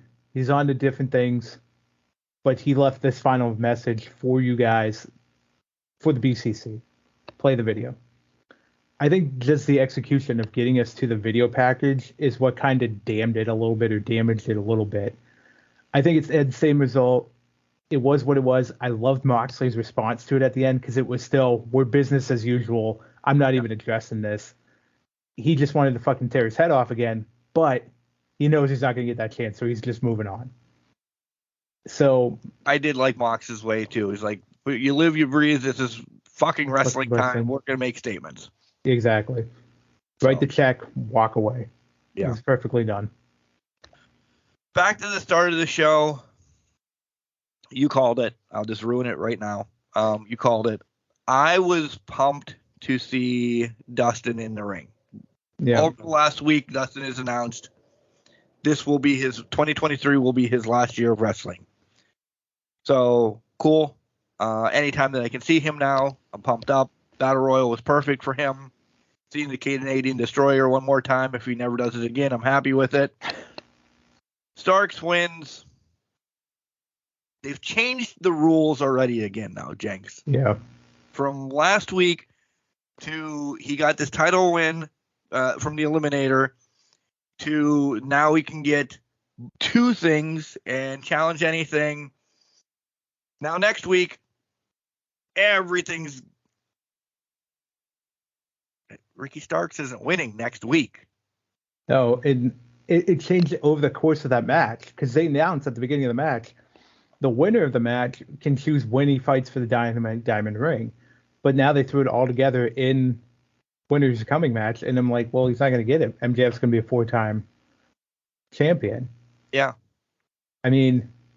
However, as soon as Starks won and MJF comes out, this was amazing. This is why they shouldn't push this, because they're both 100% amazing on the mic. Yeah. These two just need, from Danielson's, what the hell did he call him? Danielson was scared of him. That's why he's not there tonight. Yeah. Then he addresses, this is all MJF. Then he calls Starks a Rudy Poo candy ass, dollar store Dwayne, and he's the Pebble. Yeah. Yes. Yes. Go back to NWA so you can wrestle on YouTube. Yep. Holy fuck. Wow, we're taking shots at Billy Corgan now, which, by the way, did you see the post I wrote? I didn't write. I posted Friday on Can Crushers about what is up with NWA right now. A lot's going on with NWA. It's in trouble, I think, again. But then Starks gets back on and calls them, a dime store or whatever. We calls them Maxi Pad first. And Right. the crowd fucking goes nuts. Nuts. Fifth rate, Piper. This No was one great. It was fantastic. The back and forth was fantastic. Smelling like paint thinner and ass. Just covering up your eczema with tanning supplies. But it was perfect. This is what we knew Ricky Starks could do. And this promo back and forth was everything that I wanted to. It showed the fire from Ricky Starks. It showed Ricky Starks could match Max and I think outduel Max on the microphone. I think so too. I want more, but we're not going to gonna get more. We're only going to get the small taste and sample for 2 weeks, and then we're going bye-bye for a long period of time. I was gonna say how long though. Once Starks is done, he doesn't sniff it again for a while. I have a bold prediction already, but I'm not going to give it. I'm not going to give it for 2023.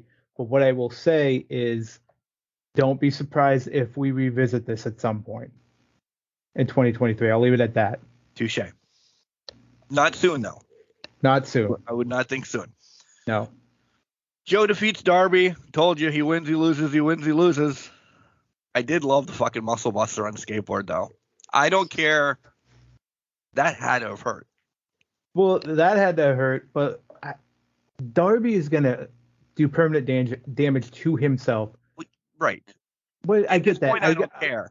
I know you don't care. And I don't mean it like the death or anything. He's choosing to do this shit. He's choosing to do this shit. I just can't watch his matches anymore without wincing in pain myself. Like the whole spot, Joe walking away, the way he landed on that concrete, brutal. The post spot, brutal. Darby's a fucking crash test dummy at this point. That's all he is. The skateboard spot, that was cool with the trucks. I thought he was going to do it on the actual board of it and break the board with him. Yeah. But I like the truck spot. That makes sense on it. But man, Darby, you're killing me, bro. Yeah. Just fucking, we talked about him being a pillar 10 months ago. He was a pillar 10 months ago. That pillar is crumbled away just because Darby's body will be crumbled away by the time he's 35. Yeah. At the way he's going. Yeah. But again, I kind of like Joe throwing him around and obliterating him. It makes Joe look like a fucking monster, and that's what Joe was missing. I'll say it in WWE for a long period of time. He was missing that monster spark. He's got it back, and Joe's a fucking beast again, and looks like a threatening menace. Wardlow does come out, make a save. We'll talk more about Wardlow, I'm sure, when we're talking about Final Battle. Yeah. Tony with Orange Cassidy and Kip next week, or yesterday, Kip gets to pick who's Orange Cassidy is facing. And it's not going to be him, though, because he said he was hurt. Yeah, so who's coming out? Who's going to be the guy? We don't know. We don't know. And it's not time for Orange Cassidy to lose yet. No, it's not. The House of Black promo was good, but I'm ready for them now. Let's go. Let's do something. Enough run-ins. We're good. Jamie Hayter sit down with Tony. Again, we're getting tired of this. Jamie did this as a smart. Let me sit down. She pretty much shit on Tony. He didn't catch on to it. I liked this one. I did. This one was good. This one basically took the concept that they've been having for 8 weeks of sit-down interviews and just shit on it. Jamie was just, you're right. Tony wasn't catching on to what she was saying about him or anything of that nature.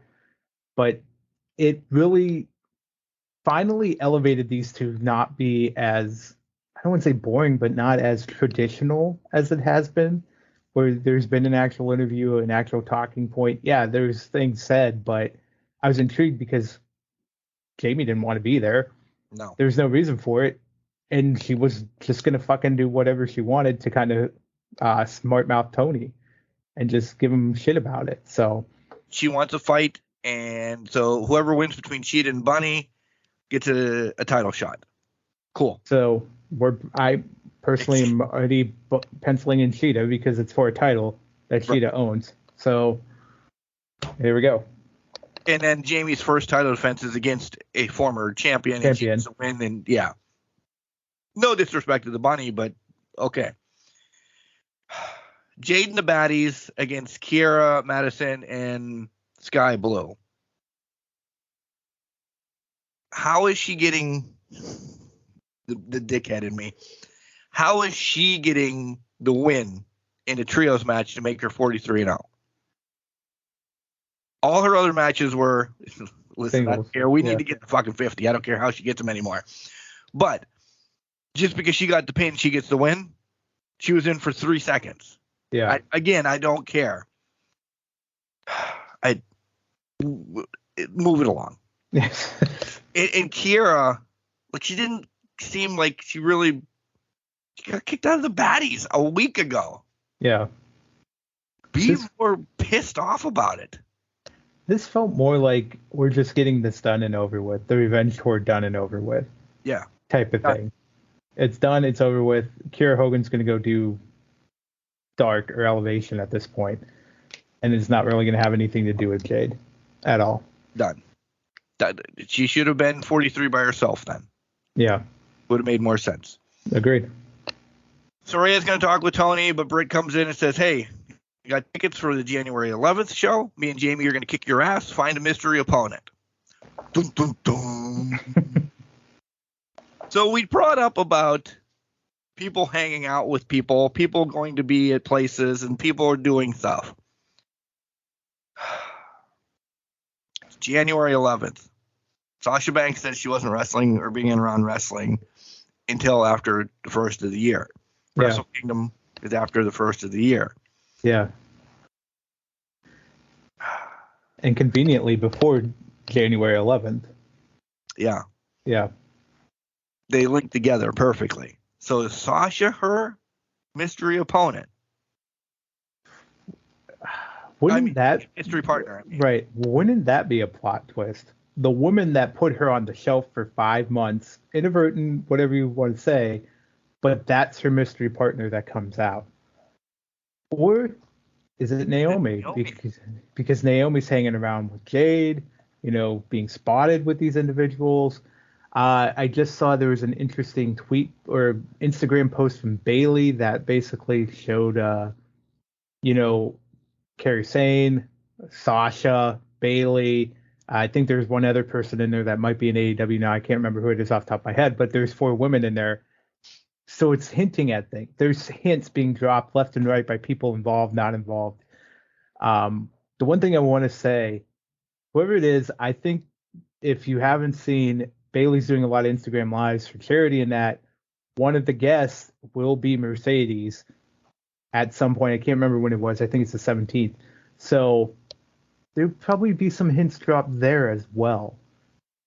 Yeah. Which there's going to be seeds planted over the next several weeks. Sasha may not be doing anything, or Mercedes might not be doing anything with wrestling until 2023.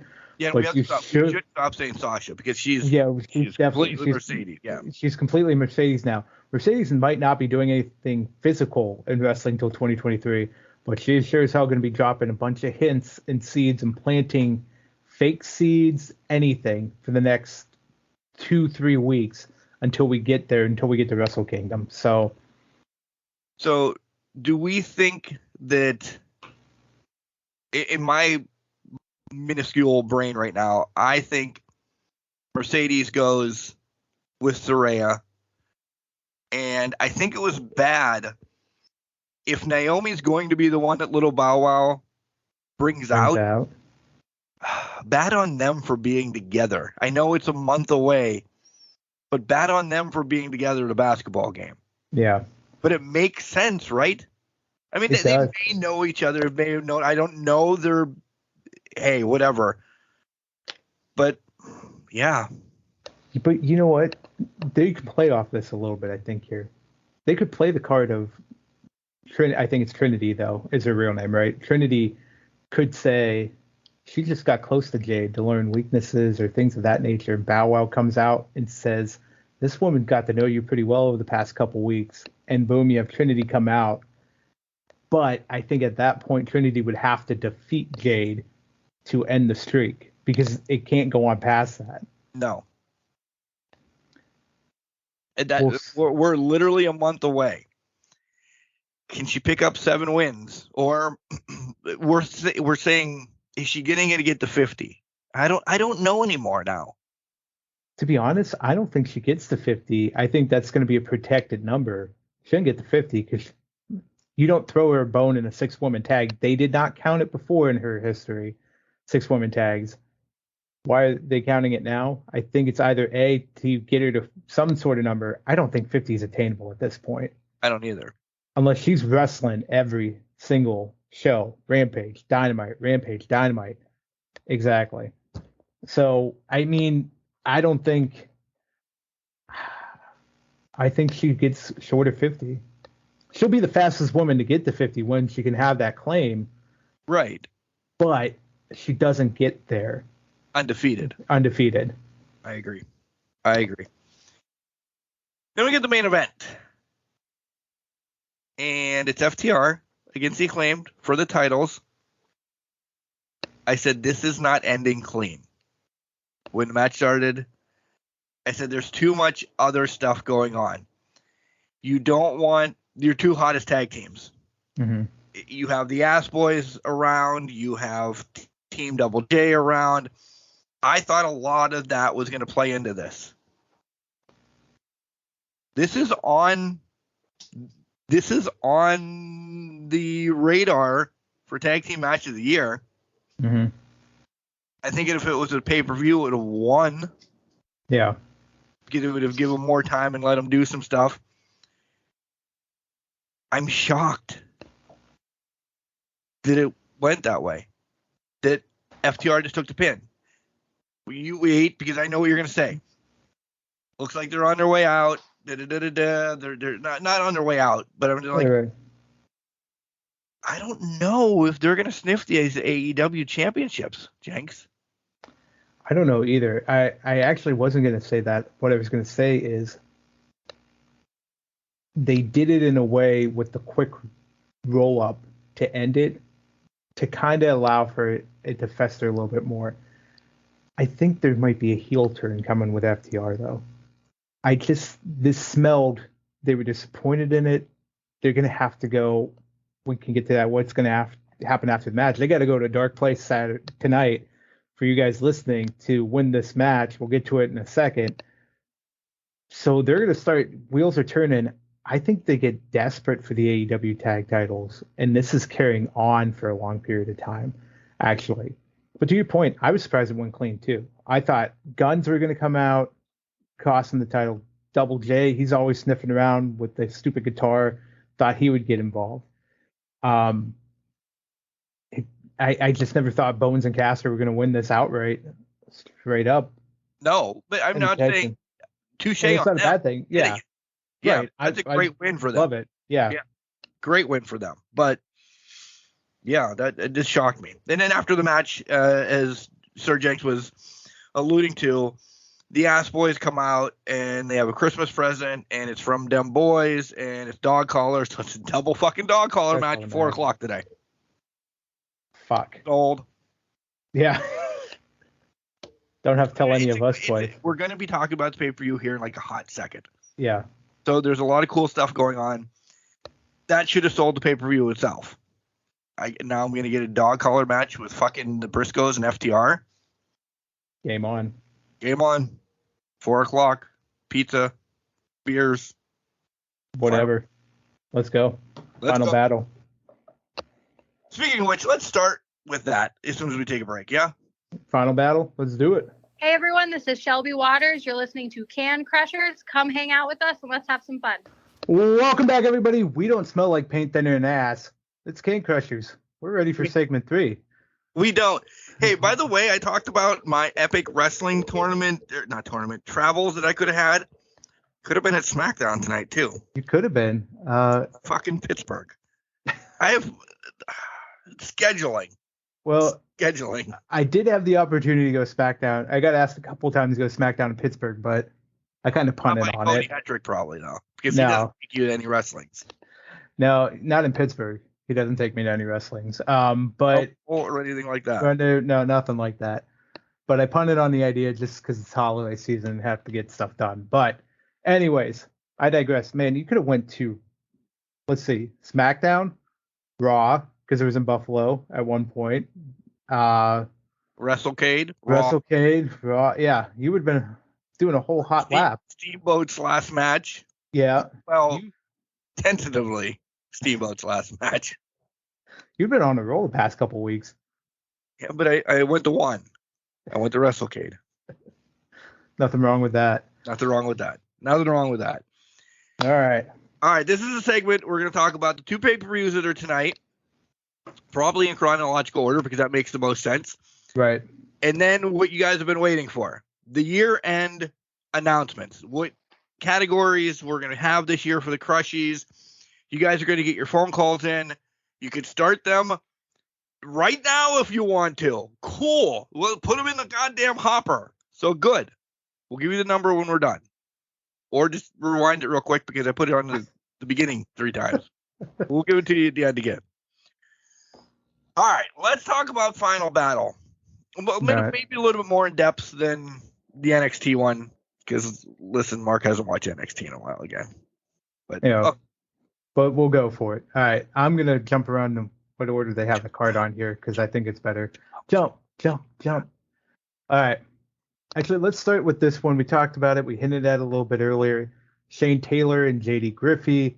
Shane Taylor Productions, and Swerve in Our Glory. I think we both are on the same page here. This just smells like a turn, and it's Keith Taylor said you left this person, you left me. He's got in Swerve's head. It's writing's on the wall here. This is going to get ugly for Keith Lee pretty much that Final Battle. I mean, are we betting anything on this? These are not betting. We're not betting on these. You probably don't have to defend your title until March, so you're probably pretty goddamn lucky. Oh. But it's up to you. No, I'm good. I'm good sitting on. I'm good being the heel here and sitting on my title as long as possible. I'm not taking a Final Battle. New. All right, so we both essentially in the match. We don't care who wins. We have Swerve turning. Yeah, we both have Swerve turning. So, okay. All right, let's jump to. Let's go to the 6-man tag for the ROH World 6-man tag title. Dalton Castle and the boys. Gates of Agony and Brian Cage. I'll let you take front and center on this, although I'm guessing we might have a similar pick here, but I'll see. Dalton and the boys are still old ROH. And I hate to say it like that. I know he's been trickling around AEW and this and that and the other thing. I think it's time for the Gates of Agony to have something they've been getting shit on for a while. I think it's just them, and how long do they have it? I don't think long, but I think it's to get them some notoriety because, man, have they been... I completely agree. The embassy needs something. It doesn't matter what at this point. They need validity because they just have not done shit. I like your point about the old ROH with Dalton Castle and the boys. I enjoy Dalton Castle, the character and everything about it. But yeah, this should be the embassy getting some sort of clout or credibility put on their name here after months of just tragic falling off the map a little bit here. Yep. All right. Let's go ROH Women's World Championship. Your cousin versus Athena. I'm going to go there the 3rd match of the night. I think this is Athena's to win. No disrespect to your cousin, but it just seems like this is Athena's title to walk out with. I love you, Mercedes. I really do. Since she got it from Deanna, and Deanna was essentially still linked to TNA as well. So it was like, okay, we have cut ties, not like completely cut ties, but we've cut ties with that TNA spot. So let's just get this title on one of our girls right now. Mercedes was there. She fits it. But you're right. Mercedes has not been seen for a while. Yeah, she had an injury, came back from that. I would love Mercedes to keep it, but it's got to be on now more. Like, defend it on TV. Everything else, every other one is on TV and everything. Athena is the person that's going to be on TV more. Yeah. No hate, but Agreed, and it finally gives Athena some sort of. I think this pay-per-view helps build credibility for a lot of superstars. I think Athena finally gets some validity moving into this, and finally gets a world title on her. Finally, just anywhere. So. And hey, this may be the pay-per-view that a streaming service is saying we need to know these people, and I don't mean it against Mercedes but we need noteworthy people or whatever. Everybody knows who Ember Moon was in wrestling. Right. Now they can trickle her. Oh, that was Ember Moon. She goes by Athena here. Brian Cage. He's been up and down ROH, so I understand that. When we get to the other ones, I think this is the one. Here's your champions going into the streaming service of whatever. HBO, Jenks streaming service, whatever it's going to be. Bailey loves it. Service, yeah. So I agree. Completely makes sense for us. Yep. All right. Jumping next to, just making sure I don't. Let's go ROH World TV Championship. Samoa Joe, Juice Robinson. I think it's on you now for your first pick. Yeah. It is. It's Joe maybe not winning the match, but retaining the title. I think Juice has a good outing. We've seen Juice before. We like Juice. Juice is, essentially signed with the AEW ROH now. He's going to be around, all fine and dandy. But there's a story to be told of a run-in of a Wardlow or something like that. Not saying that he's going to stay ROH, but he's just still pissed off at Joe. I wouldn't be surprised if Wardlow doesn't show up on this pay-per-view. I'm not surprised, and I'm just going to go cause chaos. I'm going to go Juice Robinson to win this title because of Wardlow. I think Wardlow gets involved. I don't think there's a referee. Wardlow gets involved, costs Joe the title. Juice Robinson, still a member of the Bullet Club from my knowledge. That carries clout in the industry. That's a big name to have the TV title on. Juice benefits from the Wardlow Joe aspect. Joe gets a title off of him. We're back down to the TNT title, and these two are going to go back and forth at each other for the next 2 months. So I'm going to give Juice the out.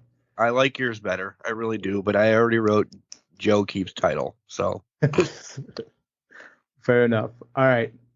Let's go pure championship. We're revisiting Daniel Garcia, Wheeler Yuta. I had some difficulty with this. I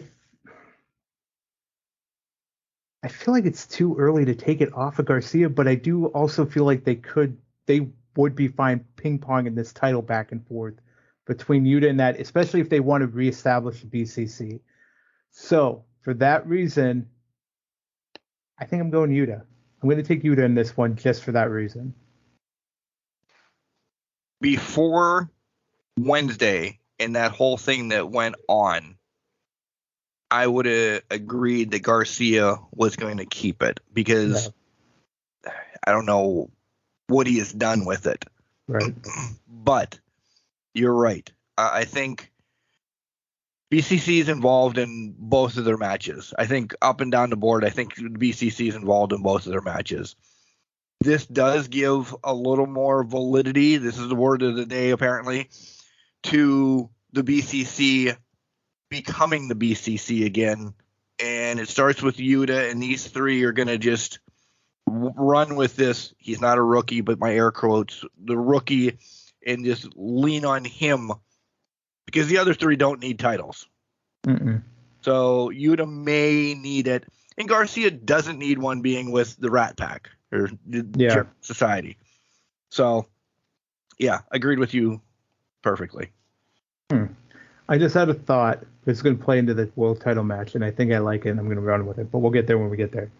Well, there's 2 matches left. We might as well talk about it.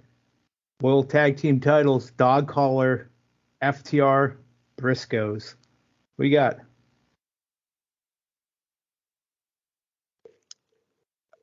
Is this the fall? This may be a little bit of a long-winded thing. Is this the fall where it's not really the fall of FTR, but we talked about this 3 weeks, maybe a month ago. The whole AEW ROH titles. No disregard to the IWGP or the AAA titles. They're held willy-nilly as it is.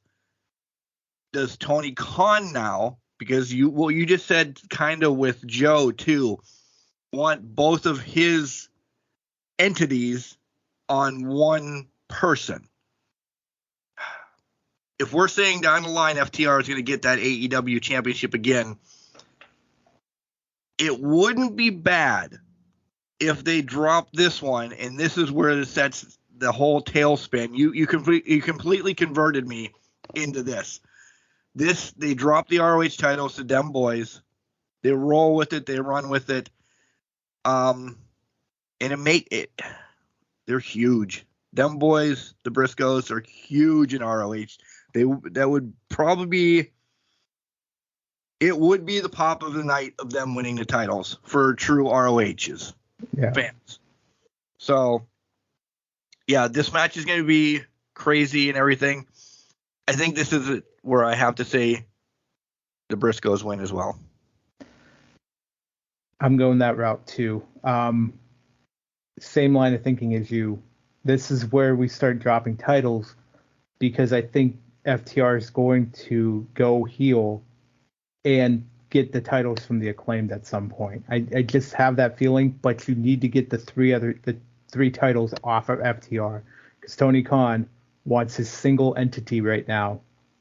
One title for the person on the titles, like you were saying.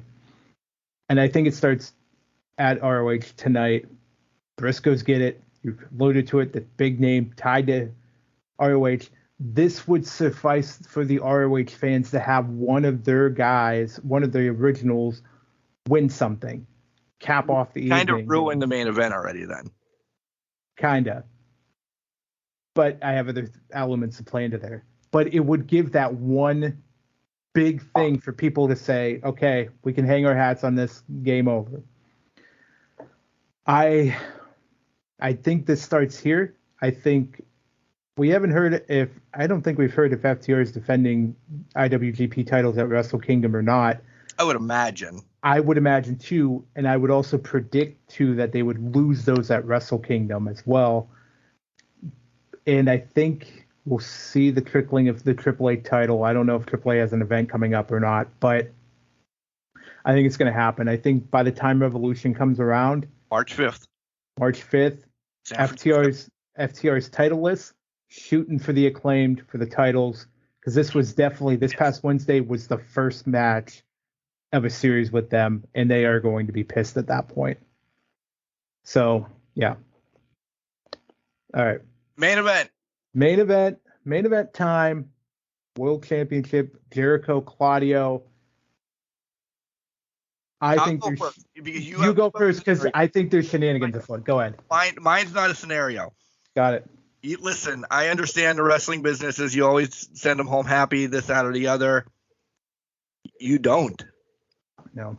You don't. This is, for me still, I really haven't put a lot of thought, so I want to hear your shenanigans. It's Jericho's. Again, I'm going off of this whole streaming thing. Jericho's a fucking moneymaker. He runs with it. He can defend it on his cruise in February. Whatever he wants to do, cool, fine, and dandy. I just think because he hasn't, no disrespect to Claudio, he still hasn't had where I'm like, oh, this is going to be the one he loses to. Claudio's not it. I think Claudio then gets away from ROH, and they got their bigger fish to fry over at AEW. So I'm going Jericho, and Jericho, you're saying Jericho too, and then you can just say shenanigans, so you can write it down. Yeah, Jericho too. Okay. shenanigans because I don't think this BCC thing's as cut and dry as we think it is right now. Sitting back, watching everything unfold. Danielson's mysteriously gone this week. We have this beautiful send-off by Regal. Danielson defended Regal after the Moxley thing. I'm sorry, this smells, and people might hate me for this, and this might be unpopular. Danielson actually joined the Jericho Appreciation Society. And Claudio, he is costing Claudio this match. I think Danielson is in deep here. Garcia ties, everything, it just smells like a Danielson turn here. The sit down in the locker room or whatever when they were trying to, you motherfucker, you just put this into my head now. You got fucker twice at the beginning now again. They were trying to get Claudio to be a sports entertainer. What was it, 3 weeks ago? 2 weeks? I don't remember when that thing is, but you know what they were. Yeah, and that was a stipulation at one point. I don't know if it still is. They seem to change their mind on stipulations for matches. So Claudio was supposed to be one if he lost this match. I think he's not going to win, but they already have their sports entertainer. It's Danielson. Well, if he lost the match, so he could win and not get the title. Oh, DQ. Yeah. And Jericho still keeps. Right. Because Danielson is pissed off and yeah. So I think there's shenanigans afoot, and I think Danielson's involved. The BCC is only 3 deep. Yuta, Claudio, Mox. Danielson's not a part of this group anymore. I think he might be in the JAS or he's working. Something's up here. Danielson comes out. Chaos is happening. Yeah. Danielson comes out. ROH people are going to, Mark's going to go nuts too. Right. ROHs are going to go nuts thinking he's coming to clear the waters a la Hogan and the NWO. And he just boom. Yep. And the Ocho wins. Well, keeps the title. We're saying the Ocho keeps the title. He may not win the match, essentially, right? Yeah, we'll say that. It could be a DQ or it could be a no contest. Whatever ends up happening. I just see Danielson standing tall with the JAS after the smoke clears here. And that's how you send people home talking about the pay-per-view. It's not going to send them home happy, but it's going to keep them talking. And that's exactly, if you're not going to send them home happy, you want to send them home talking. Brilliant mind. I'm not writing anything about NXT, so go ahead. All right. Well, we'll just run through it real quick. Albert Fry is sled Dawn. I don't know why I can't say that anymore. I think we're just running through the card right now. Carmelo Hayes versus Grayson Waller versus Joe Gacy versus JD McDonough versus Axum, the Iron Survivor Challenge match. So essentially your scramble matches on steroids and with a shark cage. Steroids. By the way, speaking of steroids, self-plug. Go ahead. We'll finish this and I'll do it. Okay. I don't know where the self-plug's coming in for. Shit, that came out wrong. Never mind. Okay. The women's Iron Survivor match, Roxanne Perez, Cora Jade, Zoe Stark, Kiana James, Indy Hartwell. Both matches will result in a world title match of some sort for the winner when we get there. It's Cora or Roxy winning that. Completely agree. I feel like it might be... They might give Roxy a bone on this one. I think so. She hasn't got one yet. The men's match, that's something here. Maybe Carmelo. I think they might give Carmelo that push. Because if anybody's going to take it off of Braun, it's Carmelo, I think, at this point. Yep. NXT tag team titles, let's throw a wrinkle out there. Pretty Deadly versus the New Day. Even though I don't think New Day's going to win this, it's a nice little plug to have a big team on NXT and on the pay-per-view fighting for the tag titles. Or do they?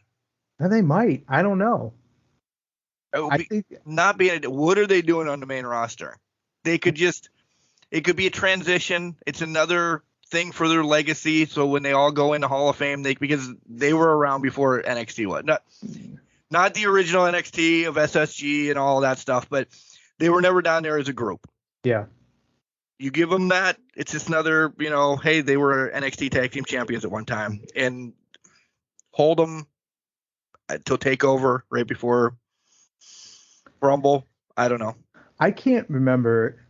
Probably the Usos did it, because I don't know if they won the NXT tag titles. But has anybody won the NXT Raw and SmackDown? Did FTR? I can't recall if anybody has. My thought here is maybe they dubbed them the first Grand Slam tag team champions. They won all 3 belts in the company by doing this. To your point, they could end up doing that too. I'd have to do some research, or you guys tell us. But yeah, I don't. In that for never. Yeah, right.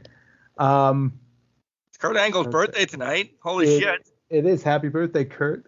Final match of the evening: Braun Breaker, Apollo Crews. This is not Apollo's match to win. This is Braun. Braun's going. I think it's Carmelo and Braun at some point. So we're just playing the game till then. Yeah. Yep. All right. That's not what I'm getting excited for yet.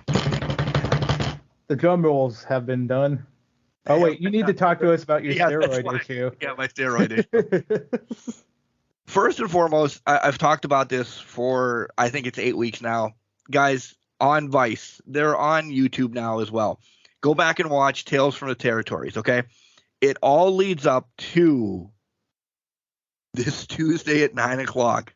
The 9 Lives of Vince McMahon is on. I don't know if it's a series, if it's all one huge-ass documentary. It was just trickled out there. If you don't have Vice, they literally put it on YouTube a day or two later. Keep your eyes posted for that. Watch it, and go back and watch Tales for the Territory. They have been amazing. Shit has come out that I didn't know. They're just fun stories. Some, they're just the stories you hear over and over again. Just a nice promotion for Vice, because I love the wrestling content that they put out. But the Vince McMahon is coming on. So, and it's current. Also, the Netflix documentary is supposed to be out at the beginning quarter of the year. Yeah, I've been waiting for that patiently. That one. Tuesday at 10? You said it Tuesday at 9? 9? Okay. I wanted to make sure I watch that. Yeah, I will need for it. Yeah. All right. Whoa! All right, guys. Before and after. 814-299-6687. That is the number that you're going to call, and you're going to give us your end of the year awards. Okay? A 3-minute call, leave your message, and here's the categories. We're excited for them this year. We've added a couple, we changed a couple. The very first thing we're going to do is we're going to recap some of everybody's predictions of 2022, but fully ours. Make fun of each other. Yep. Listen, again, guys, the week of the Crushies, when that comes out, there will be no wrestling talked about. It is just the Crushies. Full-fledged. I don't know. Last year's was close to fucking 3 hours. It was. We went deep last year. So make sure you sit down and listen. You'll have nothing else to do before you go drinking on New Year's Eve. So it'll be a long show, but it's well worth it. So recap how bad we did on our predictions, or how well we did. And then we'll make our predictions for 2023. Okay? You know that. Here is the rest of the categories. Jenks, do you want to start? Yeah. So up first, pretty obvious, match of the year. Tag team match of the year. Women's match of the year. Promo of the year. Male of the year. Female of the year. Tag team of the year. Return of the year. Interview of the year. That's Can Crusher's interview of the year. So make sure you go back. You have 3 weeks to listen to 52 interviews if you have not listened to the spotlights. Better get your homework done. Yeah. Best storyline of the year. Worst storyline of the year. Most overrated. And it could be female or male. Same for most underrated. Best pay-per-view of the year. And the absolute dog shit pay-per-view of the year. That's going to be hard to pick, honestly. Like, pay-per-view of the year, I think we're not putting spoilers out there. There are going to be AEW ones. All right. Yeah, they've ran away with that this year. Which one? Who knows? Who knows? Yeah. But yeah. Worst, there's many to pick from. WWE, especially the first half of this year. Let's be honest. After Triple H took over, WWE started picking up steam a lot. Right. So I think we're really going to see. I guess this might be a spoiler, but anything from August and before, it won't be on the worst list. It won't be on. Yeah. Well, yeah, exactly. So it's not going to be on the best list either. Best list, it's not going to be on the best. Might not be on the worst. It's going to be somewhere in the middle. We'll see what happens. But so that's our awards for the year. We really want interaction. We want phone calls. We really, really want phone calls. 814-299-6687, a 3-minute call. We would love your name. That would be awesome. Give us, if you don't want to do every one of these, okay, but at least give us some. If you really don't want to call, we want them via email then. Because when I post this list up on the Facebook, it's not going to let you comment. I'm not going to turn comments on in that one because I'm not going back to Facebook and reading them all. Yep. In email, at least I'll print them out. I'll have your name and this, that, and the other thing, or the phone call is the best way. We want a ton of them. We'll make it a longer show. We'll enjoy it. We'll razz you. We'll do everything we can. It'll be awesome. If a promoter wants to call in, if a talent wants to call in, anybody that wants to call in, cool. We're accepting it. We love them. It is yours. Whatever you think deserves a Crushie. Nobody else is going to vote on it. We'll make fun of it or we'll agree with it. Jenks has his list. I have my list. And we're going to probably not try to spoil them this year between us two. Yeah, I exactly. think we spoiled it a little bit last year. We did. We trended into that area. That's why I cut Mark off earlier and I mentioned something about listening to interviews. Well, going back and listening to my favorite ones, he was trying to get some things out of me, and I've tried to stop it a little bit. I'm keeping it close to chest. We want to make sure that this is close to chest. We'll see where we end up at it. Did we mention predictions of 2023? I don't think we mentioned that. We do want your predictions for 2023, bold predictions, anything you come up with as well. So include those as well in your list of categories or picks, Crushie awards, or whatever you want. Bold predict. Don't give us, and I'll be that guy. Don't give me 25. Really, 5 or less. I was gonna say 1 to 3. If you guys want, keep it simple. Yeah, keep it simple. 1 to 3. We're gonna have probably 3 to 5. I think between the two of us. So 1 to 3, somewhere in that range, and just take it out of the ballpark. Go as bold as you want, because we want to look back to this going into 2024 and see how many were just who's got the nuts to declare people returning and winning WWE titles. Hat-trick. So. And as we said, that night when we record this, we're popping the bubbly. So, are you going to be fancy and drink it out of a glass, or are you going to go straight bottle? I'm going straight. Once I pop that cork, I'm going to drink straight from the bottle. As soon as we start, I think I'm just going straight bottle at that point. Why are we getting too crazy? I will have a top hat on. Just saying. And maybe a tuxedo T-shirt. Maybe I can find a holiday tuxedo T-shirt online here. I don't have either one of those, so. Well, I don't have a tuxedo. I have a top hat, but not a tuxedo T-shirt for the holidays, so I have to look into that. But so I should just wear straight suit. Hey, if you're wearing straight suit, I'll wear straight suit. Maybe that's our first YouTube video. And Why not? Why not? Yeah, why not? What the hell? All right, guys, that's about it for the week. next week again, though. You can use that same phone number, by the way. Do you know the number yet, Jenks? Yeah, I think it's 814-299-6687. It is. Kazaa! Use that for your Crushie Awards.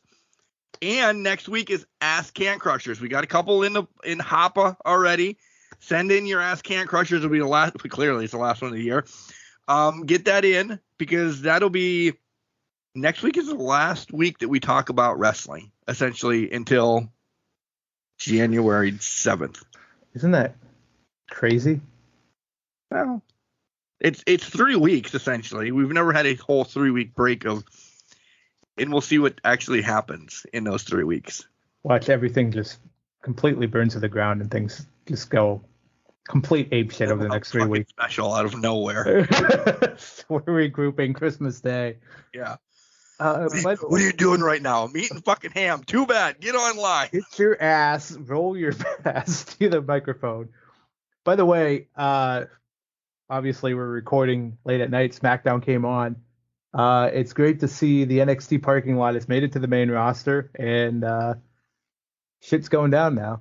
Shotzi got her hand ran over. Shotzi got her hand ran over. Straight thugging here with these Thugonomics. two. December 30th, it comes back. So this Wednesday, Shelby Waters joins us on the Spotlight. Make sure you listen to that. Everybody in Pennsylvania, she is a Scranton-based wrestler. Again, that's something to duly note. Scranton is not that far away from anybody in Pennsylvania. So let's look to make a trip to Scranton, Pennsylvania in the near future. Jenks is like, what the fuck is he talking about? Let's go. I won't tell you guys yet, but maybe when we hang up right now, I'll tell Jenks. Remember, just because you're trash doesn't mean you can't do great things. We're a garbage can, not a garbage cannot.